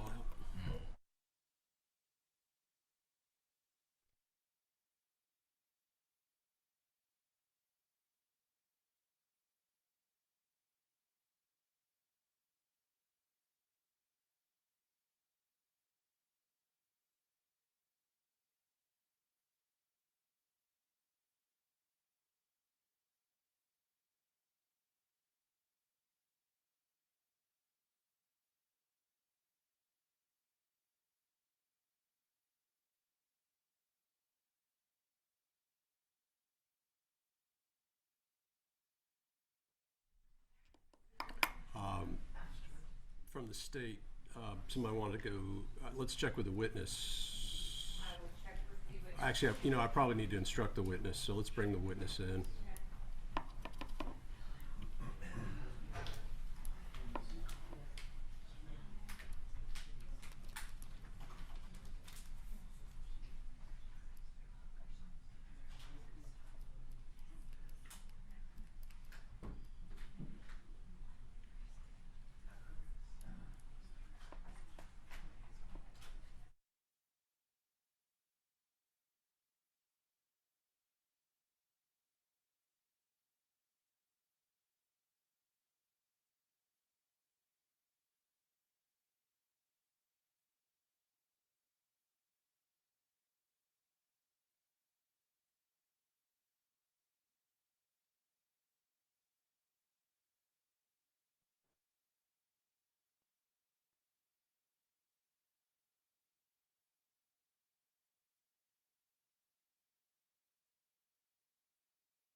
All right, welcome back, ladies and gentlemen. We are at a point we're going to go ahead and break for the day. So we're going to ask that you be back here at 9 o'clock Monday morning for a continuation of the evidence in this case. Now we're breaking for the weekend. Okay, so let me just remind you of the instructions that I've given you. Again, do not discuss this case with anyone. Do not go looking for any information about the case. And don't let anybody discuss this case with you or approach you about the case. Don't let anybody talk about it in your presence of hearing. Don't go picking up newspapers. Don't go looking at social media.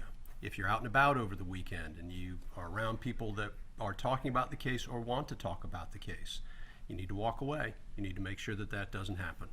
And if it does, you need to go ahead and notify the court when you return on Monday. Does everybody understand the court's instructions? Getting nods from everybody. All right. With that, thank you for the week. Thank you for participating in this case with us here in the Superior Court of Glenn County. I appreciate your time and I appreciate your attention. We'll see you Monday morning at 9 o'clock. Thank you. All right, for adjourned.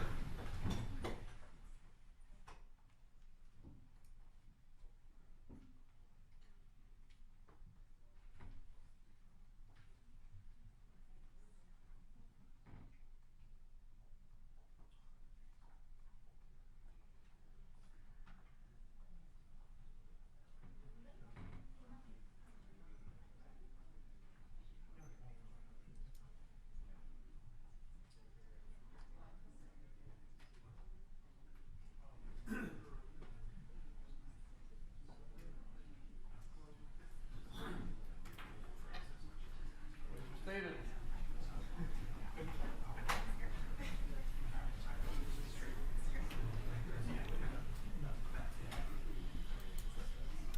Anything from the state before we recess? Nothing from the state. From Travis McMichael. No, Your Honor. From Greg McMichael. No, Your Honor. From Roddy Bryan. No, Your Honor.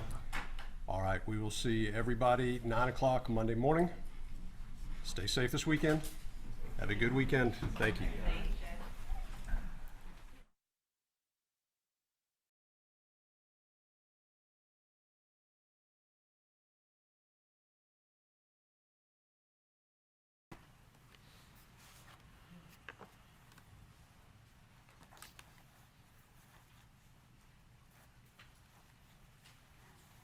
All right, we are on. Defendants are present, represented by counsel. All 15 jurors are back, healthy and ready to go. Anything from the state before we begin? Nothing from the state. From Travis McMichael. No, Your Honor. From Greg McMichael. No, Your Honor. From Mr. Bryan. Yes, Your Honor. We would ask that the court, for purposes of the record, for the rest of the trial, have the sheriff or bailiffs or whoever the court direct keep track, identify and keep track of the individuals in the public gallery in the courtroom. Not the jury assembly area, but in the courtroom. These 1, 2, 3 benches on the, looking to the back of the courtroom to the right-hand side. That, my understanding, in a case like this, that would be best practice. And we're asking the court to do that so that we can preserve a record of the individuals in the gallery that the jurors are able to see. And it's the only way, with the lawyers focused on the front of the courtroom and Your Honor and the witnesses, it's the only practical way to keep track of who's in the gallery and when. We were entitled to that under the Fifth Amendment and the 14th Amendments of the United States Constitution and Article 1, Section 1, Paragraph 1 of the Constitution of the State of Georgia, because without it, we can't make the record that we will require for appeal, in the unlikely event that any of these defendants were convicted. What about any other parties? No, the court's position is if somebody is in the gallery here as a member of the public, that's their right to be here, and I'm not going to track individual members of the public who come in and out of this courtroom. If anybody is disruptive or there's a distraction that the court needs to address, I'll go ahead and address that, and we'll make sure that the record is clear about that. All right, I think where we were, well, I know where we were on Friday is we had the witness on the stand and we were in the middle of cross-examination. Let's go ahead and get the witness seated. Your Honor, did we hear back from that juror who had been ill Yeah, so I said everybody's back and healthy. Oh, okay, I missed that. Yeah, Thank you. no issues. Well, we do have one more matter to take up before the jury comes back. Our position is that based on Special Agent Seacrist's responses under cross-examination on Friday and based on his direct examination, we believe at this point the taking of the polygraph by Mr. Bryan, which was discussed on May 13th, I believe early in the interview process, not the results of the polygraph itself, but the fact that the polygraph exam was taken at this point is admissible in this case, consistent with the authorities I think that we already provided to the court. The state has gone to unprecedented lengths, in my recollection, to have this witness, both in direct response to questions and on his own, try to characterize his opinion of Mr. Bryan's statements and demeanor, try and basically give his opinion as to whether the defendant has been truthful or not. And it is relevant under those circumstances that at the time that Mr. Bryan is speaking to him, that he has furnished the GBI with a polygraph. They have had the results, they've had a chance to review them, and they color the demeanor and conduct of Mr. Bryan for the rest of that interview.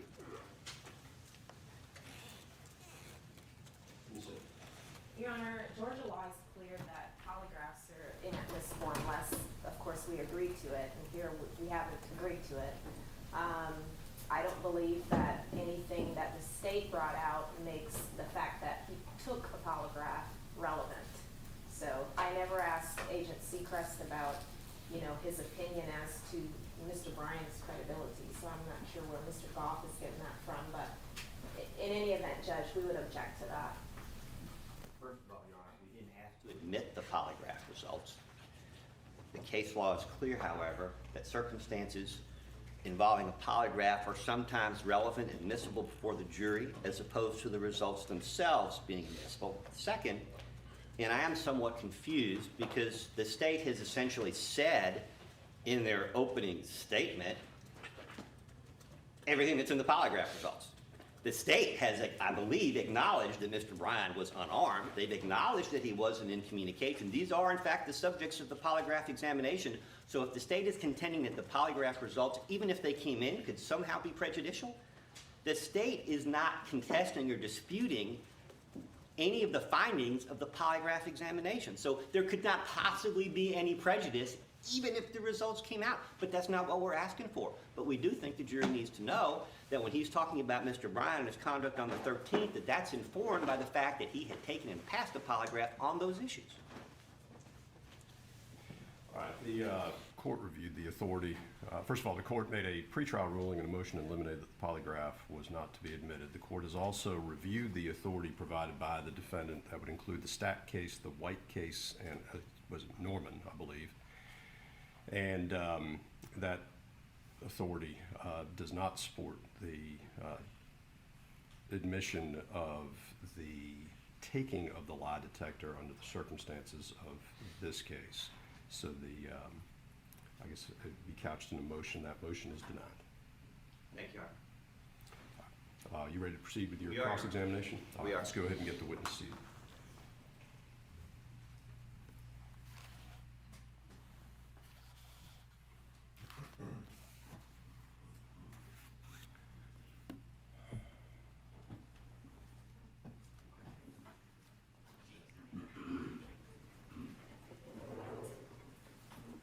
All right, go ahead and have a seat.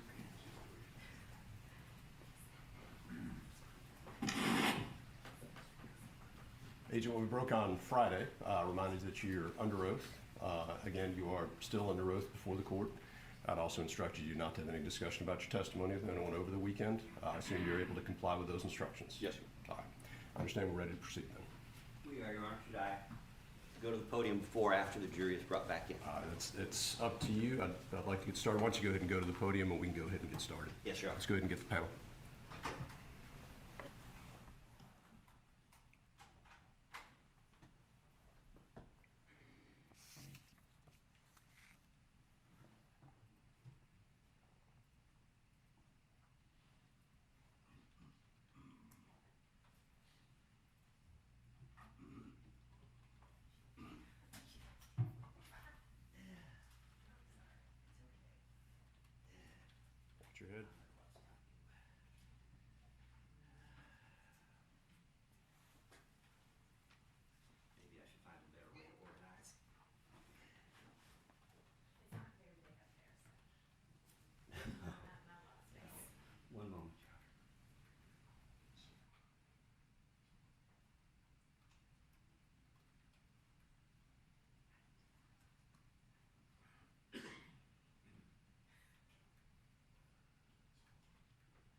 for the jury.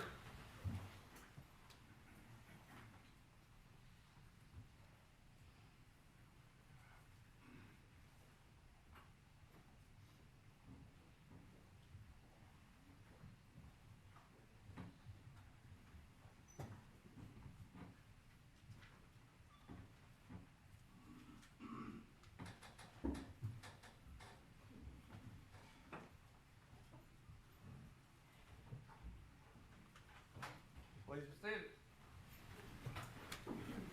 All right, welcome back, ladies and gentlemen.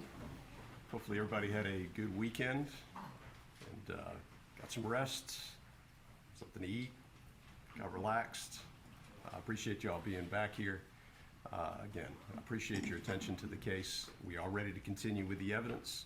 Mr. Goff. Mr. Goff. Agent Seacrist, directing your attention to the bottom of page 5, the transcript of the reenactment. Oh, and I guess I need to give you back a copy of that. That would Yes, be helpful. please. Thank you. Okay.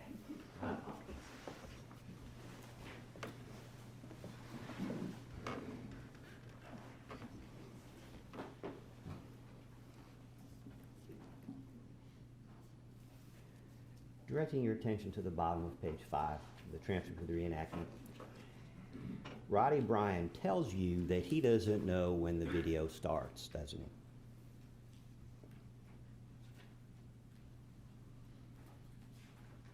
That's correct. He states, and then you all have to figure out when I started the video. And then he says, quote unquote, I thought it was around here. That's correct. Okay. And then, directing your attention to page 6, I'm sorry, directing your attention to page 6, Roddy Bryan is asking you to tell him, quote, so when does he turn around?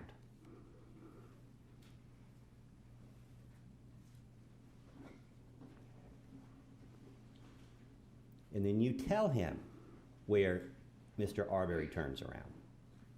Directing your attention to the top of page 6. That's right. At the top of page 6, he says, because I'm right behind him more, you know. And then I referenced the mailbox that was seen in the video, the blue mailbox. Okay. And then Roddy says, quote, okay, well, he must have turned around because, well, we'll stop there. So is Roddy Bryan telling you that he must have turned around, or is he asking you whether he must have turned around? He's asking. Okay. To be fair, he's struggling a little bit. I wouldn't say struggling, but he is trying to refresh and recollect his memories from 2.5 months before. Fair enough.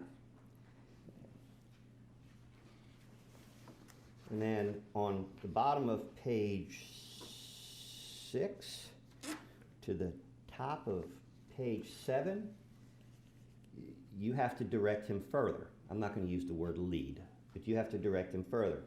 You ask him, does he run by you before you get over the right-hand lane? Do you remember?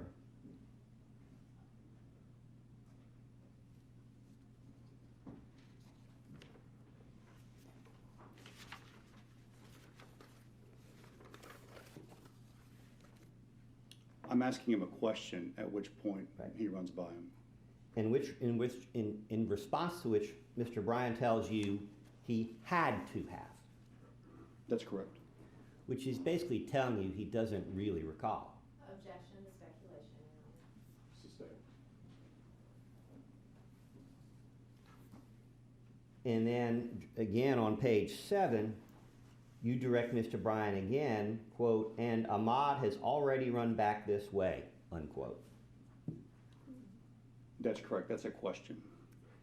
And then in his response, he tells you, quote, I mean, what it feels like, I mean. Those are That's his correct. words. You didn't take that to reflect uncertainty as to his recollection? From the very beginning, Mr. Bryan indicated that he would try to the best of his ability to recall what had happened 2.5 months before. I expected there to be some difficulty in trying to remember exact specific details, so it was not a surprise to me. Okay. Now, directing your attention to, I think it's the bottom of page 7, you're asking Mr. Bryan how fast he's going as he's trying to catch up with Mr. Arbery. Do you recall that? Yes, sir. And Mr. Bryan answers he doesn't think he's going more than 15. You remember that?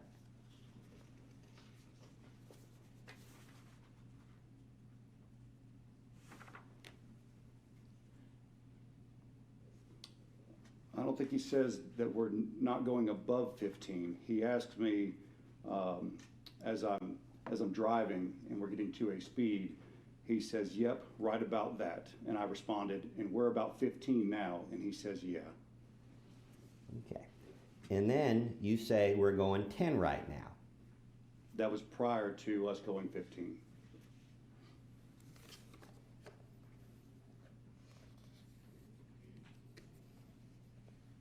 Okay.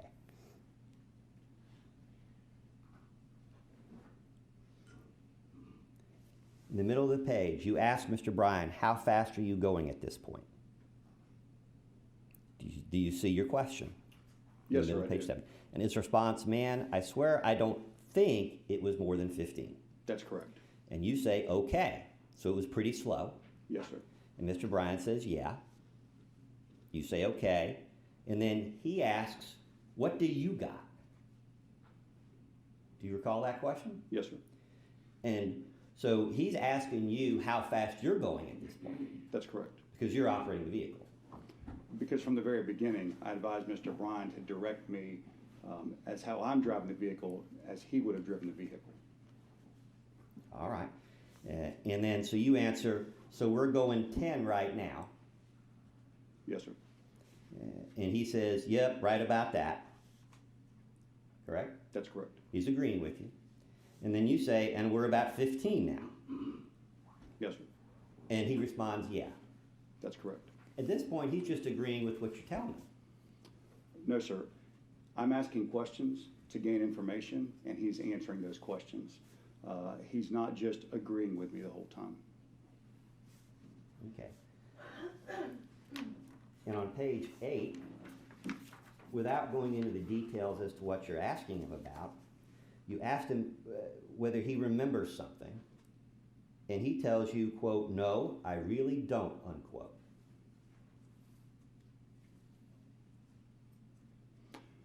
He Top of does. page 8. And then later on, a few lines down, he gives a range as far as it would have happened just before I asked him. Okay. Well, thank you for getting me to turn the page. And at this point, he tells you he thinks he remembers, or he thought he remembered something. Middle of 60% down page 8. And I'm sorry, officer, I just don't have the line numbers. He tells you, "I thought I remembered." Am I correct? That's correct. And in that 5-line answer, can you count for me how many times he uses the word maybe?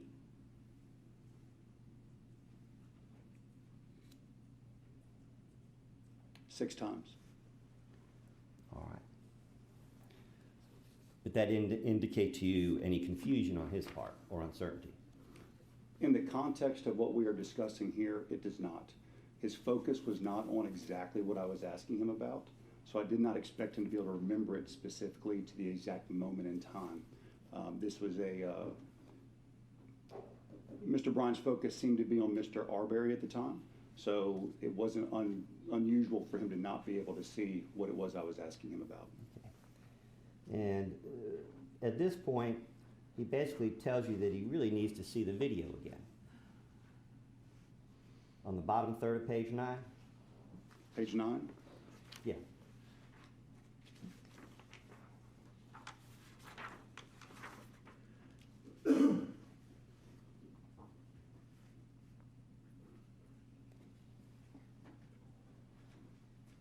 After he said, "That will make sense, man," you ask him a question, and then at the bottom he gives you an answer, and he starts out with, I have to look at the video again. But yeah, I think I'm trying to stay on my right side of the road because I'm quote unquote freaked out now. Do you remember that? I do. This question is only in relation to where in the road he is with his vehicle.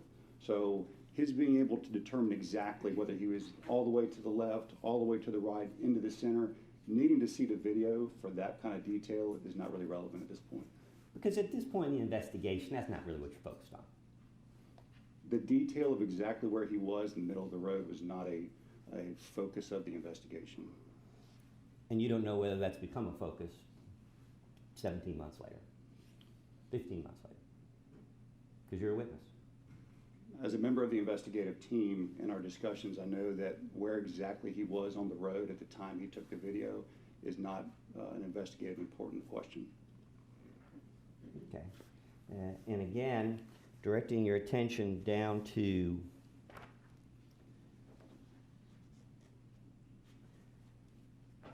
hold on, I'm not ready to go there yet. And again, on page 8, your question to him is, it was either here or up here, but you remember something about traction. You remember asking that question?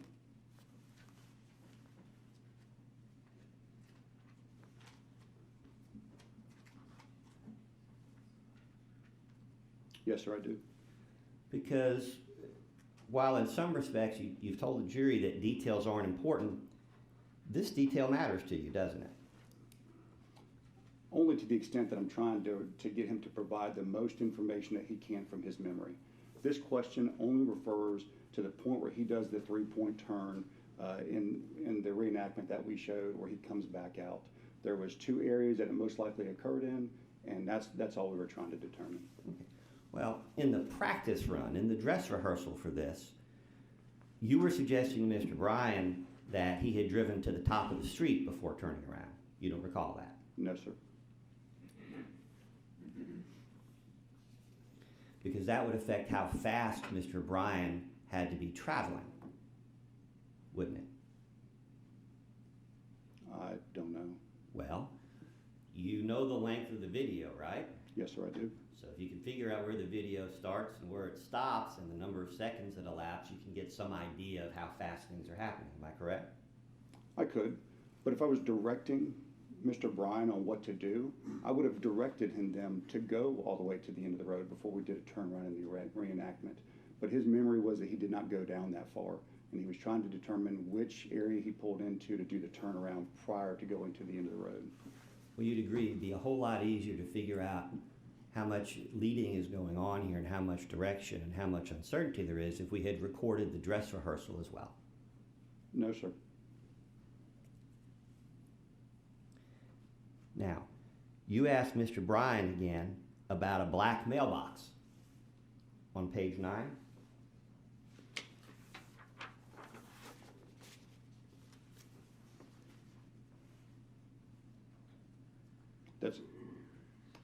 That's correct. Yes, sir. Because the black mailbox matters to you. The black mailbox is simply a reference point during the video of when he picks the phone back up, as I indicated while we watched the reenactment video. And Mr. Bryan again indicates to you that he really doesn't recall. That's He's correct. not in the top 40% of page 9? Yes, sir. He states that will make sense.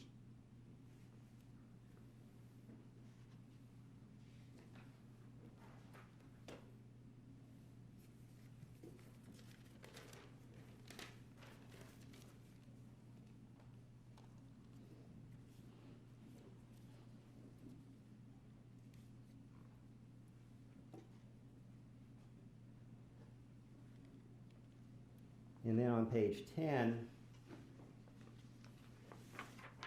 you're directing Mr. Roddy to tell you where he thinks he stopped prior to the shooting.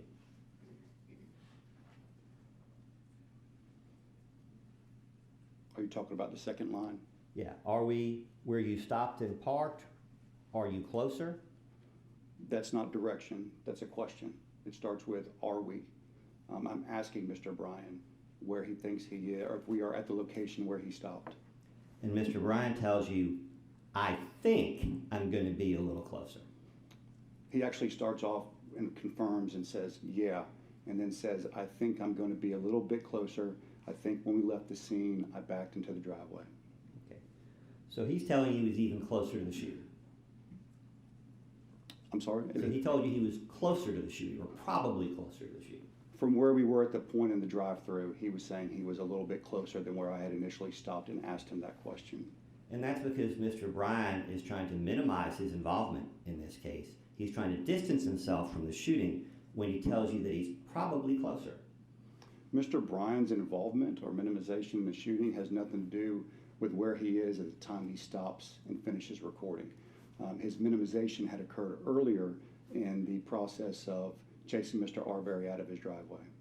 Okay, well, we'll come back to that. And then you say this is quote unquote kind of where you take that final video of the shots. That's correct. And he says, I'd say quote unquote probably about right there.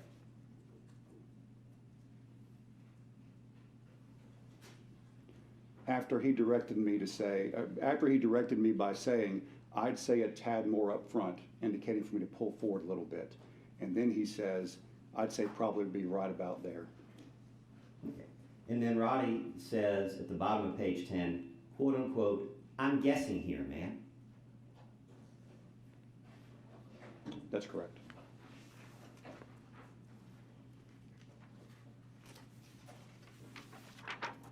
And again on page 11, again on where he is, Mr. Bryan tells you, I don't know. I don't recall exactly, but I want to say not until I stopped.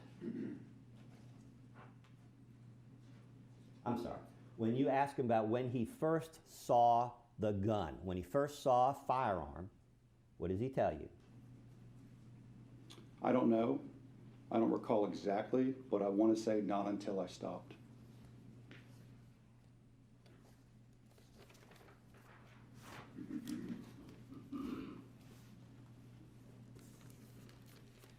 All right. Hopefully no more transcripts this morning. My next question is this. Regardless of what Roddy Bryan told you or said to anybody else in the months before, we know that Mr. Bryan walked to his garage to get his keys, don't we? I don't recall the video specifically. He didn't run, but if it was walk, it was a quick walk. Okay, because you can count the number of seconds on the video, all right? You could. Okay, and when you do that, he's obviously not running. I'd agree. Okay, so if he told somebody he was running, that would have been incorrect.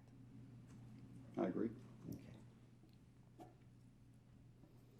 And we know that Mr. Bryan, whatever he may have said to someone over the months before, we know from the Night Owl video that he walked to his truck.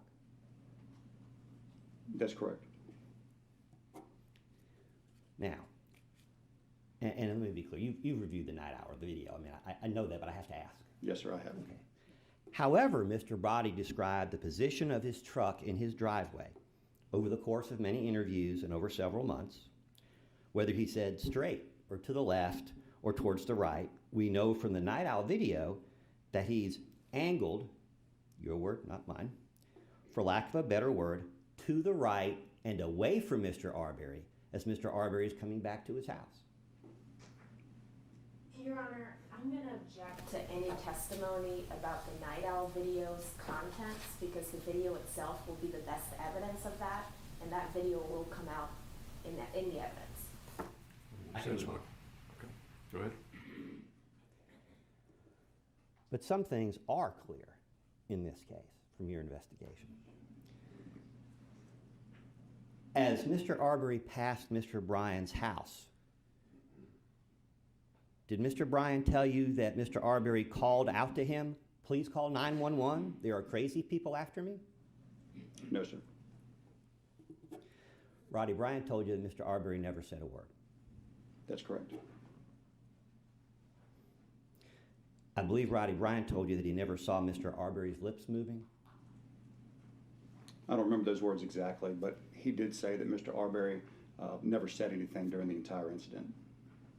Well, going back to your May 13th statement, although Mr. Bryant has said in various contexts that he heard the person in the truck speaking, when you interviewed him, it was clear that Mr. Bryant was really reading lips at that point. I don't recall that. You don't recall him talking about the driver of the truck's lips moving? Not offhand, no, sir. And he couldn't see Mr. Arbery's lips moving because Mr. Arbery's face was not directed towards him.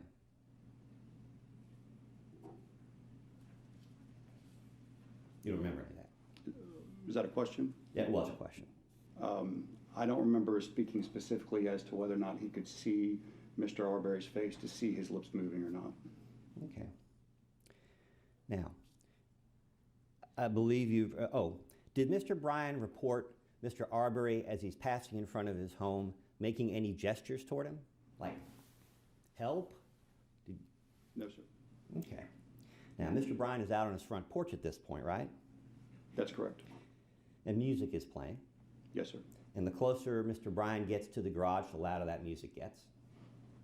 I would say that's believable. Yes, sir. Because that's where he told you the music was coming from. Yes, sir. Okay. His garage door is open. That's correct. Okay. And his driveway is parked out in the front on the driveway, right? His truck? Yeah. That's correct. What, if anything, had Roddy Bryan done at this point to convey to Mr. Arbery any hostile intent? I don't know that Mr. Arbery would have even seen Mr. Bryan at this point. Well, we can speculate as to what he saw or didn't see. But what I'm saying is, from the person vantage point of Mr. Arbery on the street, there's a white dude working on his front porch with the car in front and the garage door open and music playing, right? That's correct. Is there anything else about that scene to suggest that Mr. Bryan bears any ill will or hostile intent towards this gentleman? I'm not sure what you're asking. Well, I'm trying to figure out who's jumping to assumptions here.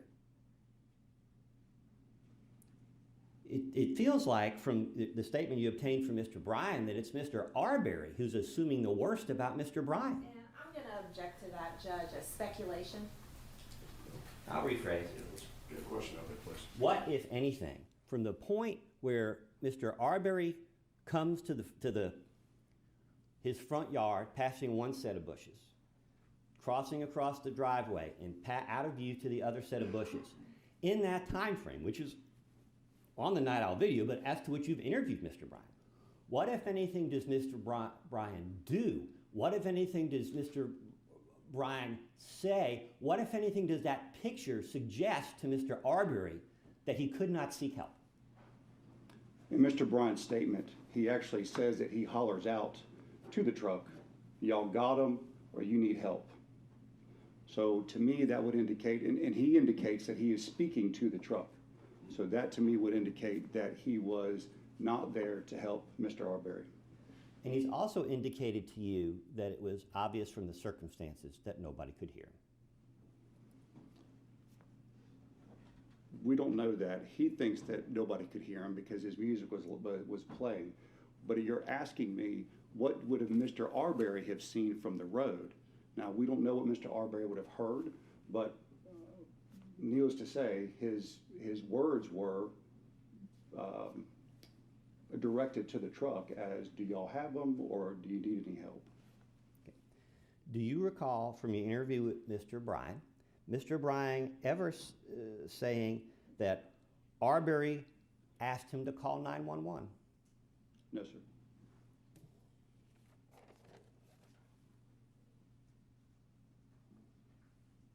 From Mr. Bryan's perspective, the events of February 23rd are, for a lack of a better term, chaotic.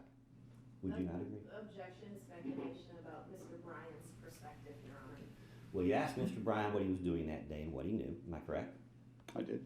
And Mr. Bryan indicated to you he wasn't in communication with anyone that day. That's correct. Specifically, he wasn't in communication with Matthew Albenzi.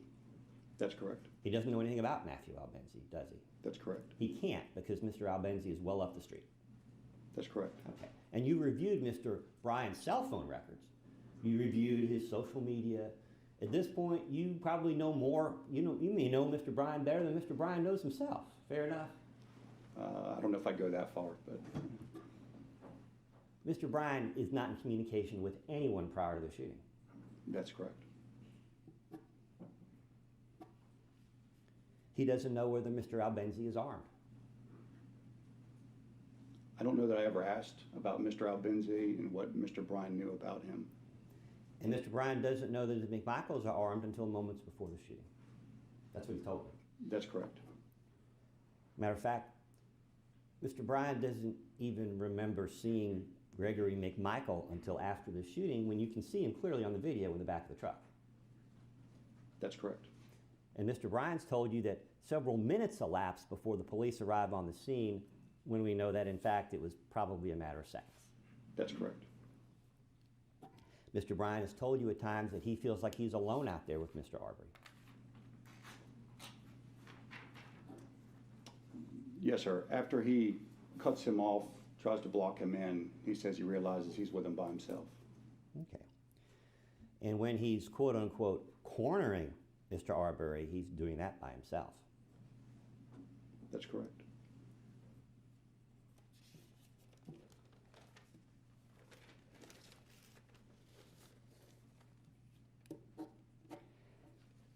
And even after Mr. Bryan gets so many facts about this case wrong, facts that we can actually see on the video, you're still surprised that he struggles to recall minute details months later? I don't think Mr. Bryan got a lot of facts incorrect. I think the general facts of the case, he was correct in his recollections. What he was incorrect on or unsure about were what I would call minor details, like I said, positioning of the road and that sort of thing. Now, if we're talking about Mr. Gregory McMichael and his remembrance of him in the truck, it's not uncommon for witnesses in traumatic events or people that see traumatic events to somehow get what's called tunnel vision, and they might miss certain aspects of an event.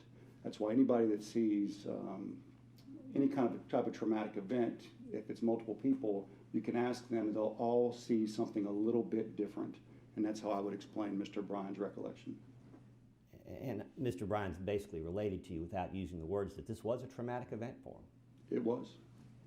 And you can hear in his breathing the fear during this encounter. I don't recall hearing his breathing. How many times have you listened to this video? More times than I'd like to remember. You and me both, but you don't recall that. No, sir. Okay. Now, Mr. Bryan told you why he didn't call 911. Am I correct? Is there a transcript? Directing your attention to page 101 of the, I think it's the May 13th transcript. I don't have it up. Which, Yeah. I spoke too soon. I'm sorry.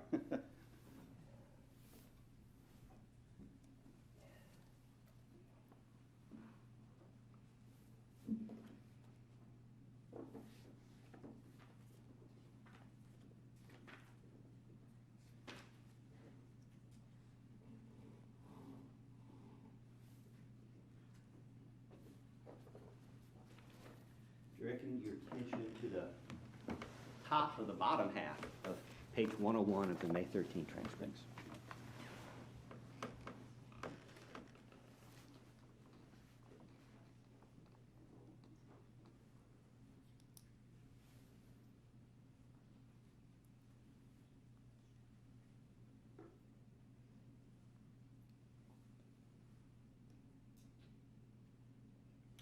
Yes, sir. Mr. Bryan states that he thought somebody had already called the police. And in fact, however big an assumption that might have been, he was correct. Objection, Judge. The speculation about him being correct. I'll rephrase. In fact, Mr. Albenzi had called the police. That's correct. And that would have been before Mr. Arbery ran by Mr. Bryan's house. That's correct.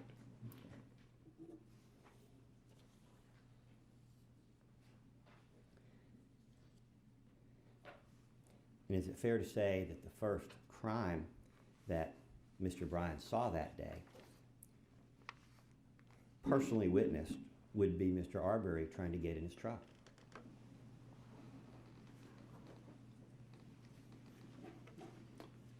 Unless you discount the fact that somebody was trying to chase Mr. Arbery down while he was legally running, jogging down the road.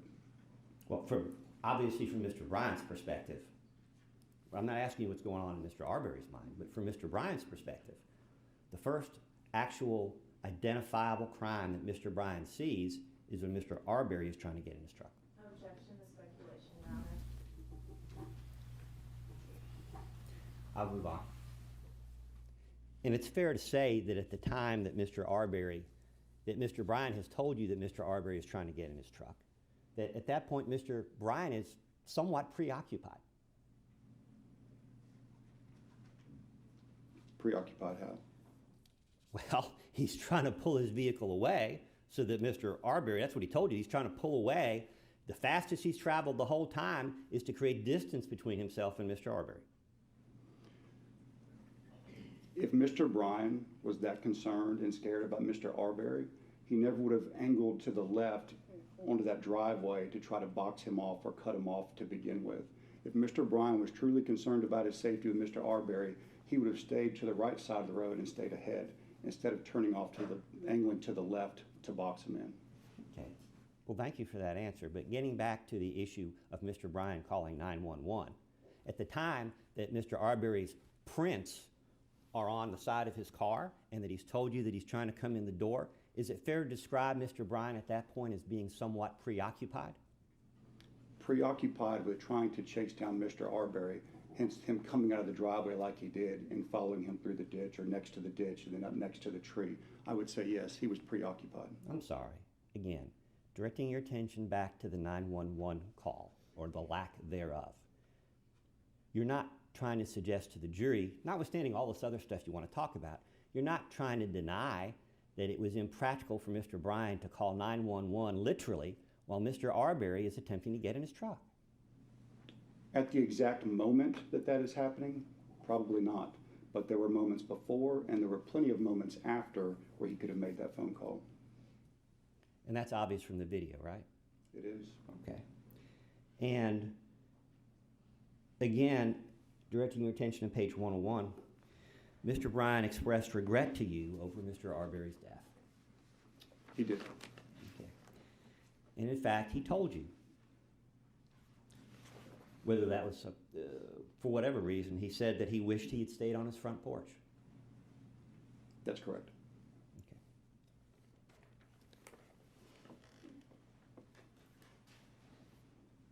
Now, because it's come up, yeah, it may come up again. After Mr. Arbery and this white truck are going off screen, Mr. Bryan goes in his house. Am I correct? We see him on the video going in his house. He tells you he goes in the house. That's correct. Okay. He goes inside his house to get, what did he tell you went inside to get? His keys. Now, at the time that Mr. Arbery goes by his house, Mr. Bryan already has a weapon handy, doesn't he? I don't recall specifically. You don't recall in the Night Owl video the hammer laying on the front porch next to where he's holding the board that he's trying to put up on his front porch? Not offhand. Okay. You don't recall asking him about the hammer? I don't. Okay. But in the video, you can see that Mr. Bryan, when he walks to the garage, he's not carrying anything. That's correct. He's left his hammer, he's left all his tools behind. Yes, sir. That's correct. And he's gone in the house to get his keys, correct? That's correct. Okay. Mr. Bryan leaves his gun, his rifle, inside the house. Yes. Inside the back bedroom, I would say a good distance from where his car keys were located. Mr. Bryan doesn't own a handgun, am I correct? From his statements, that's correct. Well, you subsequently checked, did you not?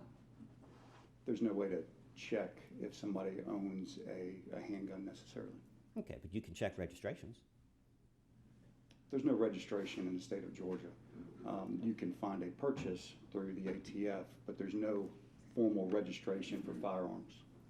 Did ATF records ever show that Mr. Bryan purchased a handgun? We didn't check ATF records. Oh. Typically, in my experience with ATF, you have to have a firearm and serial number to run the check. You can't just do it off of a name. Okay. And where is Mr. Bryan's rifle today?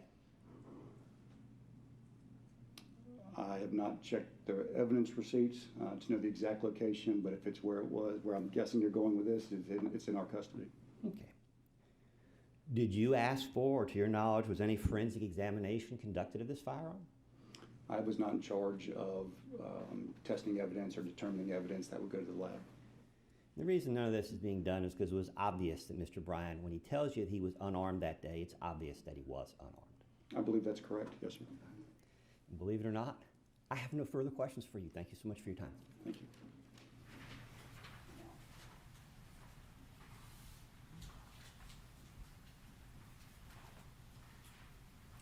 Anything from the remaining defendants? From Travis McMichael. No questions. Any redirect? Yes, Your Honor. Agent Seacrist, Mr. Goff asked you about Mr. Bryan expressing regret in your May 13th interview with him. You remember that? Yes, yes, ma'am. So just to be clear, that was 3 months after the incident, right? That's correct. And that was after the McMichaels had already been arrested. That's correct. Okay. And that was after the media got a hold of the video and it became this big thing. That's correct. That he's expressing regret. Yes, ma'am. Okay. I don't know if you remember, it's been a weekend, but on Friday, Mr. Goff asked you about all this media presence and maybe threats that the defendant had been getting, or his fiance. You remember that? I do. Okay. At any point, did you, Agent Seacrist, use any of those, protests or supposed threats to influence Mr. Bryan into giving you a statement? Absolutely not. Okay. Did you use that to your advantage in any way? No, ma'am. Okay. So you also testified that you wanted to look at this case with a pair of fresh eyes. You remember testifying to that? Yes, ma'am. When Mr. Goff was asking you about why you noted Mr. Bryan as a witness in the May 11th interview? Yes, ma'am. Okay. Have you reviewed Officer Minshew's body cam interview with Mr. Bryan? I have. Okay. Have you reviewed Investigator Lowry's recorded interview with Mr. Bryan? I have. Okay. Were you able to pinpoint how many actual minutes or hours of interview time, meaning actual speaking, was going on in those two interviews? If you were to take off called dead air time where nothing's being said, or Mr. Bryan was just sitting in the interview room by himself, the interview with Detective Lowry was approximately actually 20 minutes long, and the first part of that was really just filling out a consent form. I don't recall the exact amount of time for Deputy Minshew on scene, but it was not very long, and a large portion of it, or I shouldn't say large, a significant portion of it was trying to figure out the video and how to get it emailed to an investigator, and then the substantive part of the interview was very spatial. He went down here, he went this way, and so it's hard to tell from watching the video. So overall, I would say by far less than 30 minutes of interview time with Mr. Bryan by the time that we got the case. Okay. And for your two interviews with him, and counting the reenactment video, about how many hours did you spend with Mr. Bryan?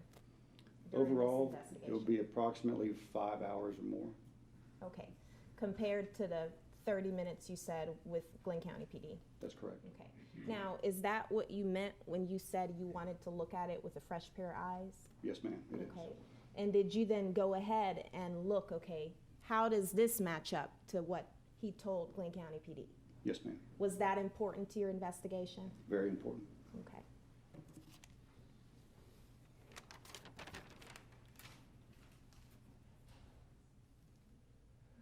That's all I have. Thank you. Mr. Mr. Goff, anything on those matters?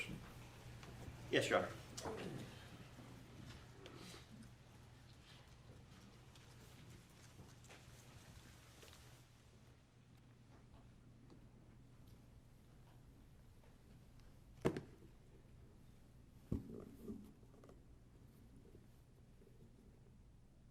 The media influence that was out there from May 11th to May 13th, whether you created it or not, it was there. It was there. You were certainly aware of it. I was aware that the media had spotlighted this story, yes.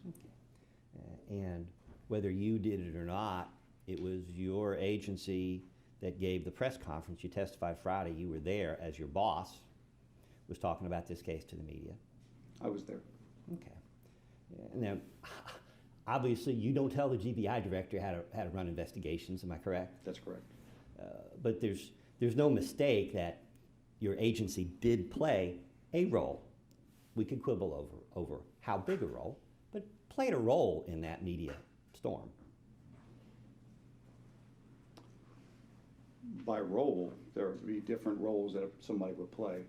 In this case, though, we were not the driver of that media. We were simply responding to the media requests. All right. Now, you've indicated that you went back and tried to estimate the length of other interviews. Yes, sir. Is transcript length one indication of how long an interview is? It could be. Okay, well, directing your attention to, every time I think I'm done with transcripts, they keep coming back. Directing your attention to your May 11th, The transcript of your May 11th conversation with Mr. Bryan.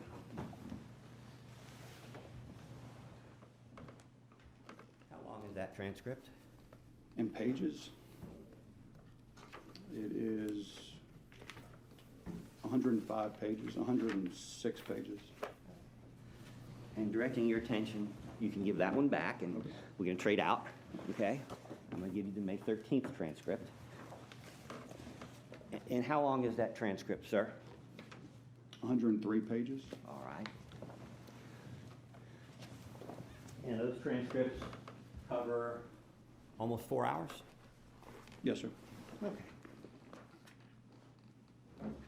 And you've indicated you reviewed the transcript of the Minshew body cam. That's Did you correct. not? And that's approximately 54 pages. I don't recall specifically, but We are.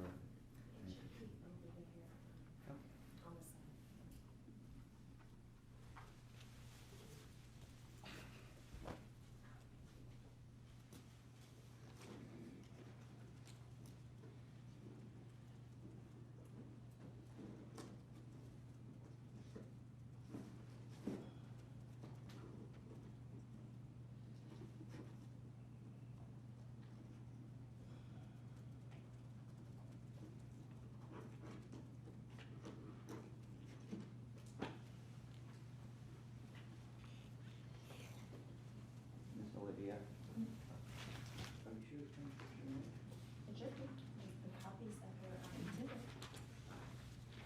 My apologies, Your Honor, I'm trying to find tender documents. Okay.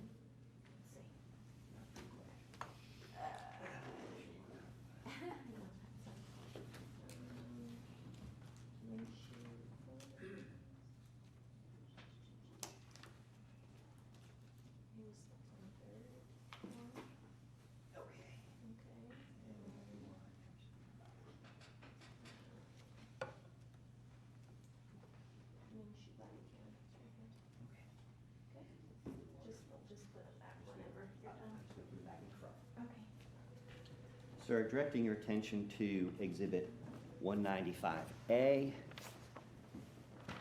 That's the Lowry interview transcript. yes, sir. How many pages is that? 20 pages.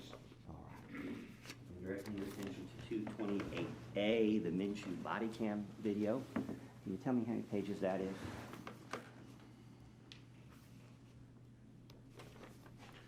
52 pages. 52 pages.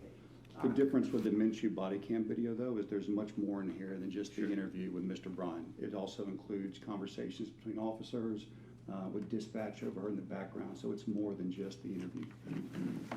Indeed. Thank you, sir. You're welcome.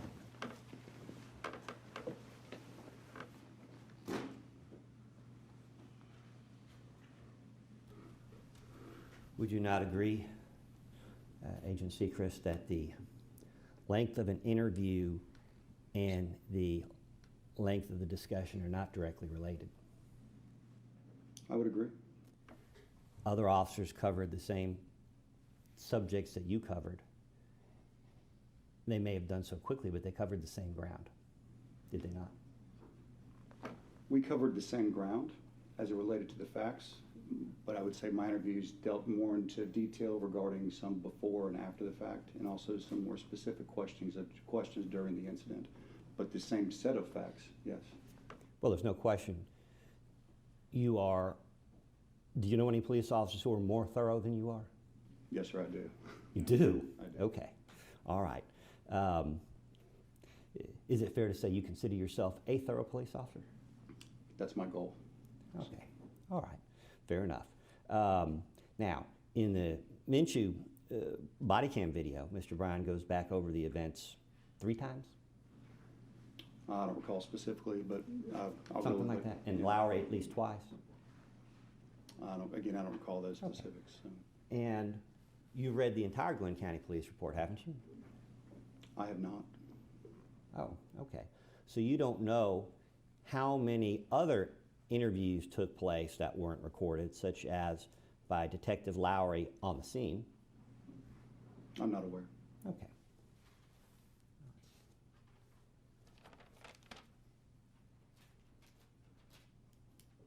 Now, in any of the statements that you've reviewed that Mr. Bryan has ever made,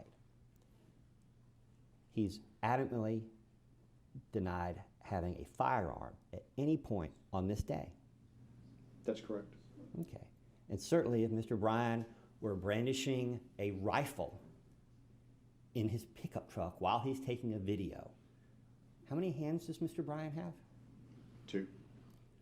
Kind of hard to hold a gun, hold the steering wheel, and move a car while you're taking a video.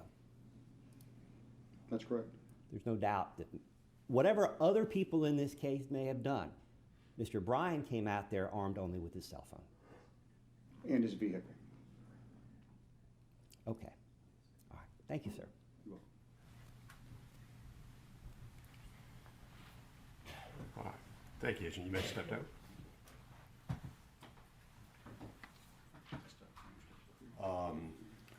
Yeah, I want you to just leave them up there. I'm not sure whose transcripts those are and whether they're exhibits or not. Agent, you are, you're free to go, but you are subject to recall. Yes. Thank you.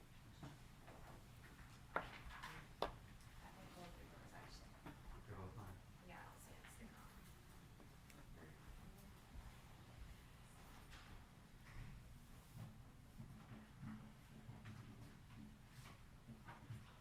My thought is to get started. Maybe we have a courtesy break at this time, Warren? Okay, or we can do that. All right, ladies and gentlemen, let's go ahead and take a 15-minute recess, and we'll get back to the evidence in just a moment. Thank you. It's all right for a jury.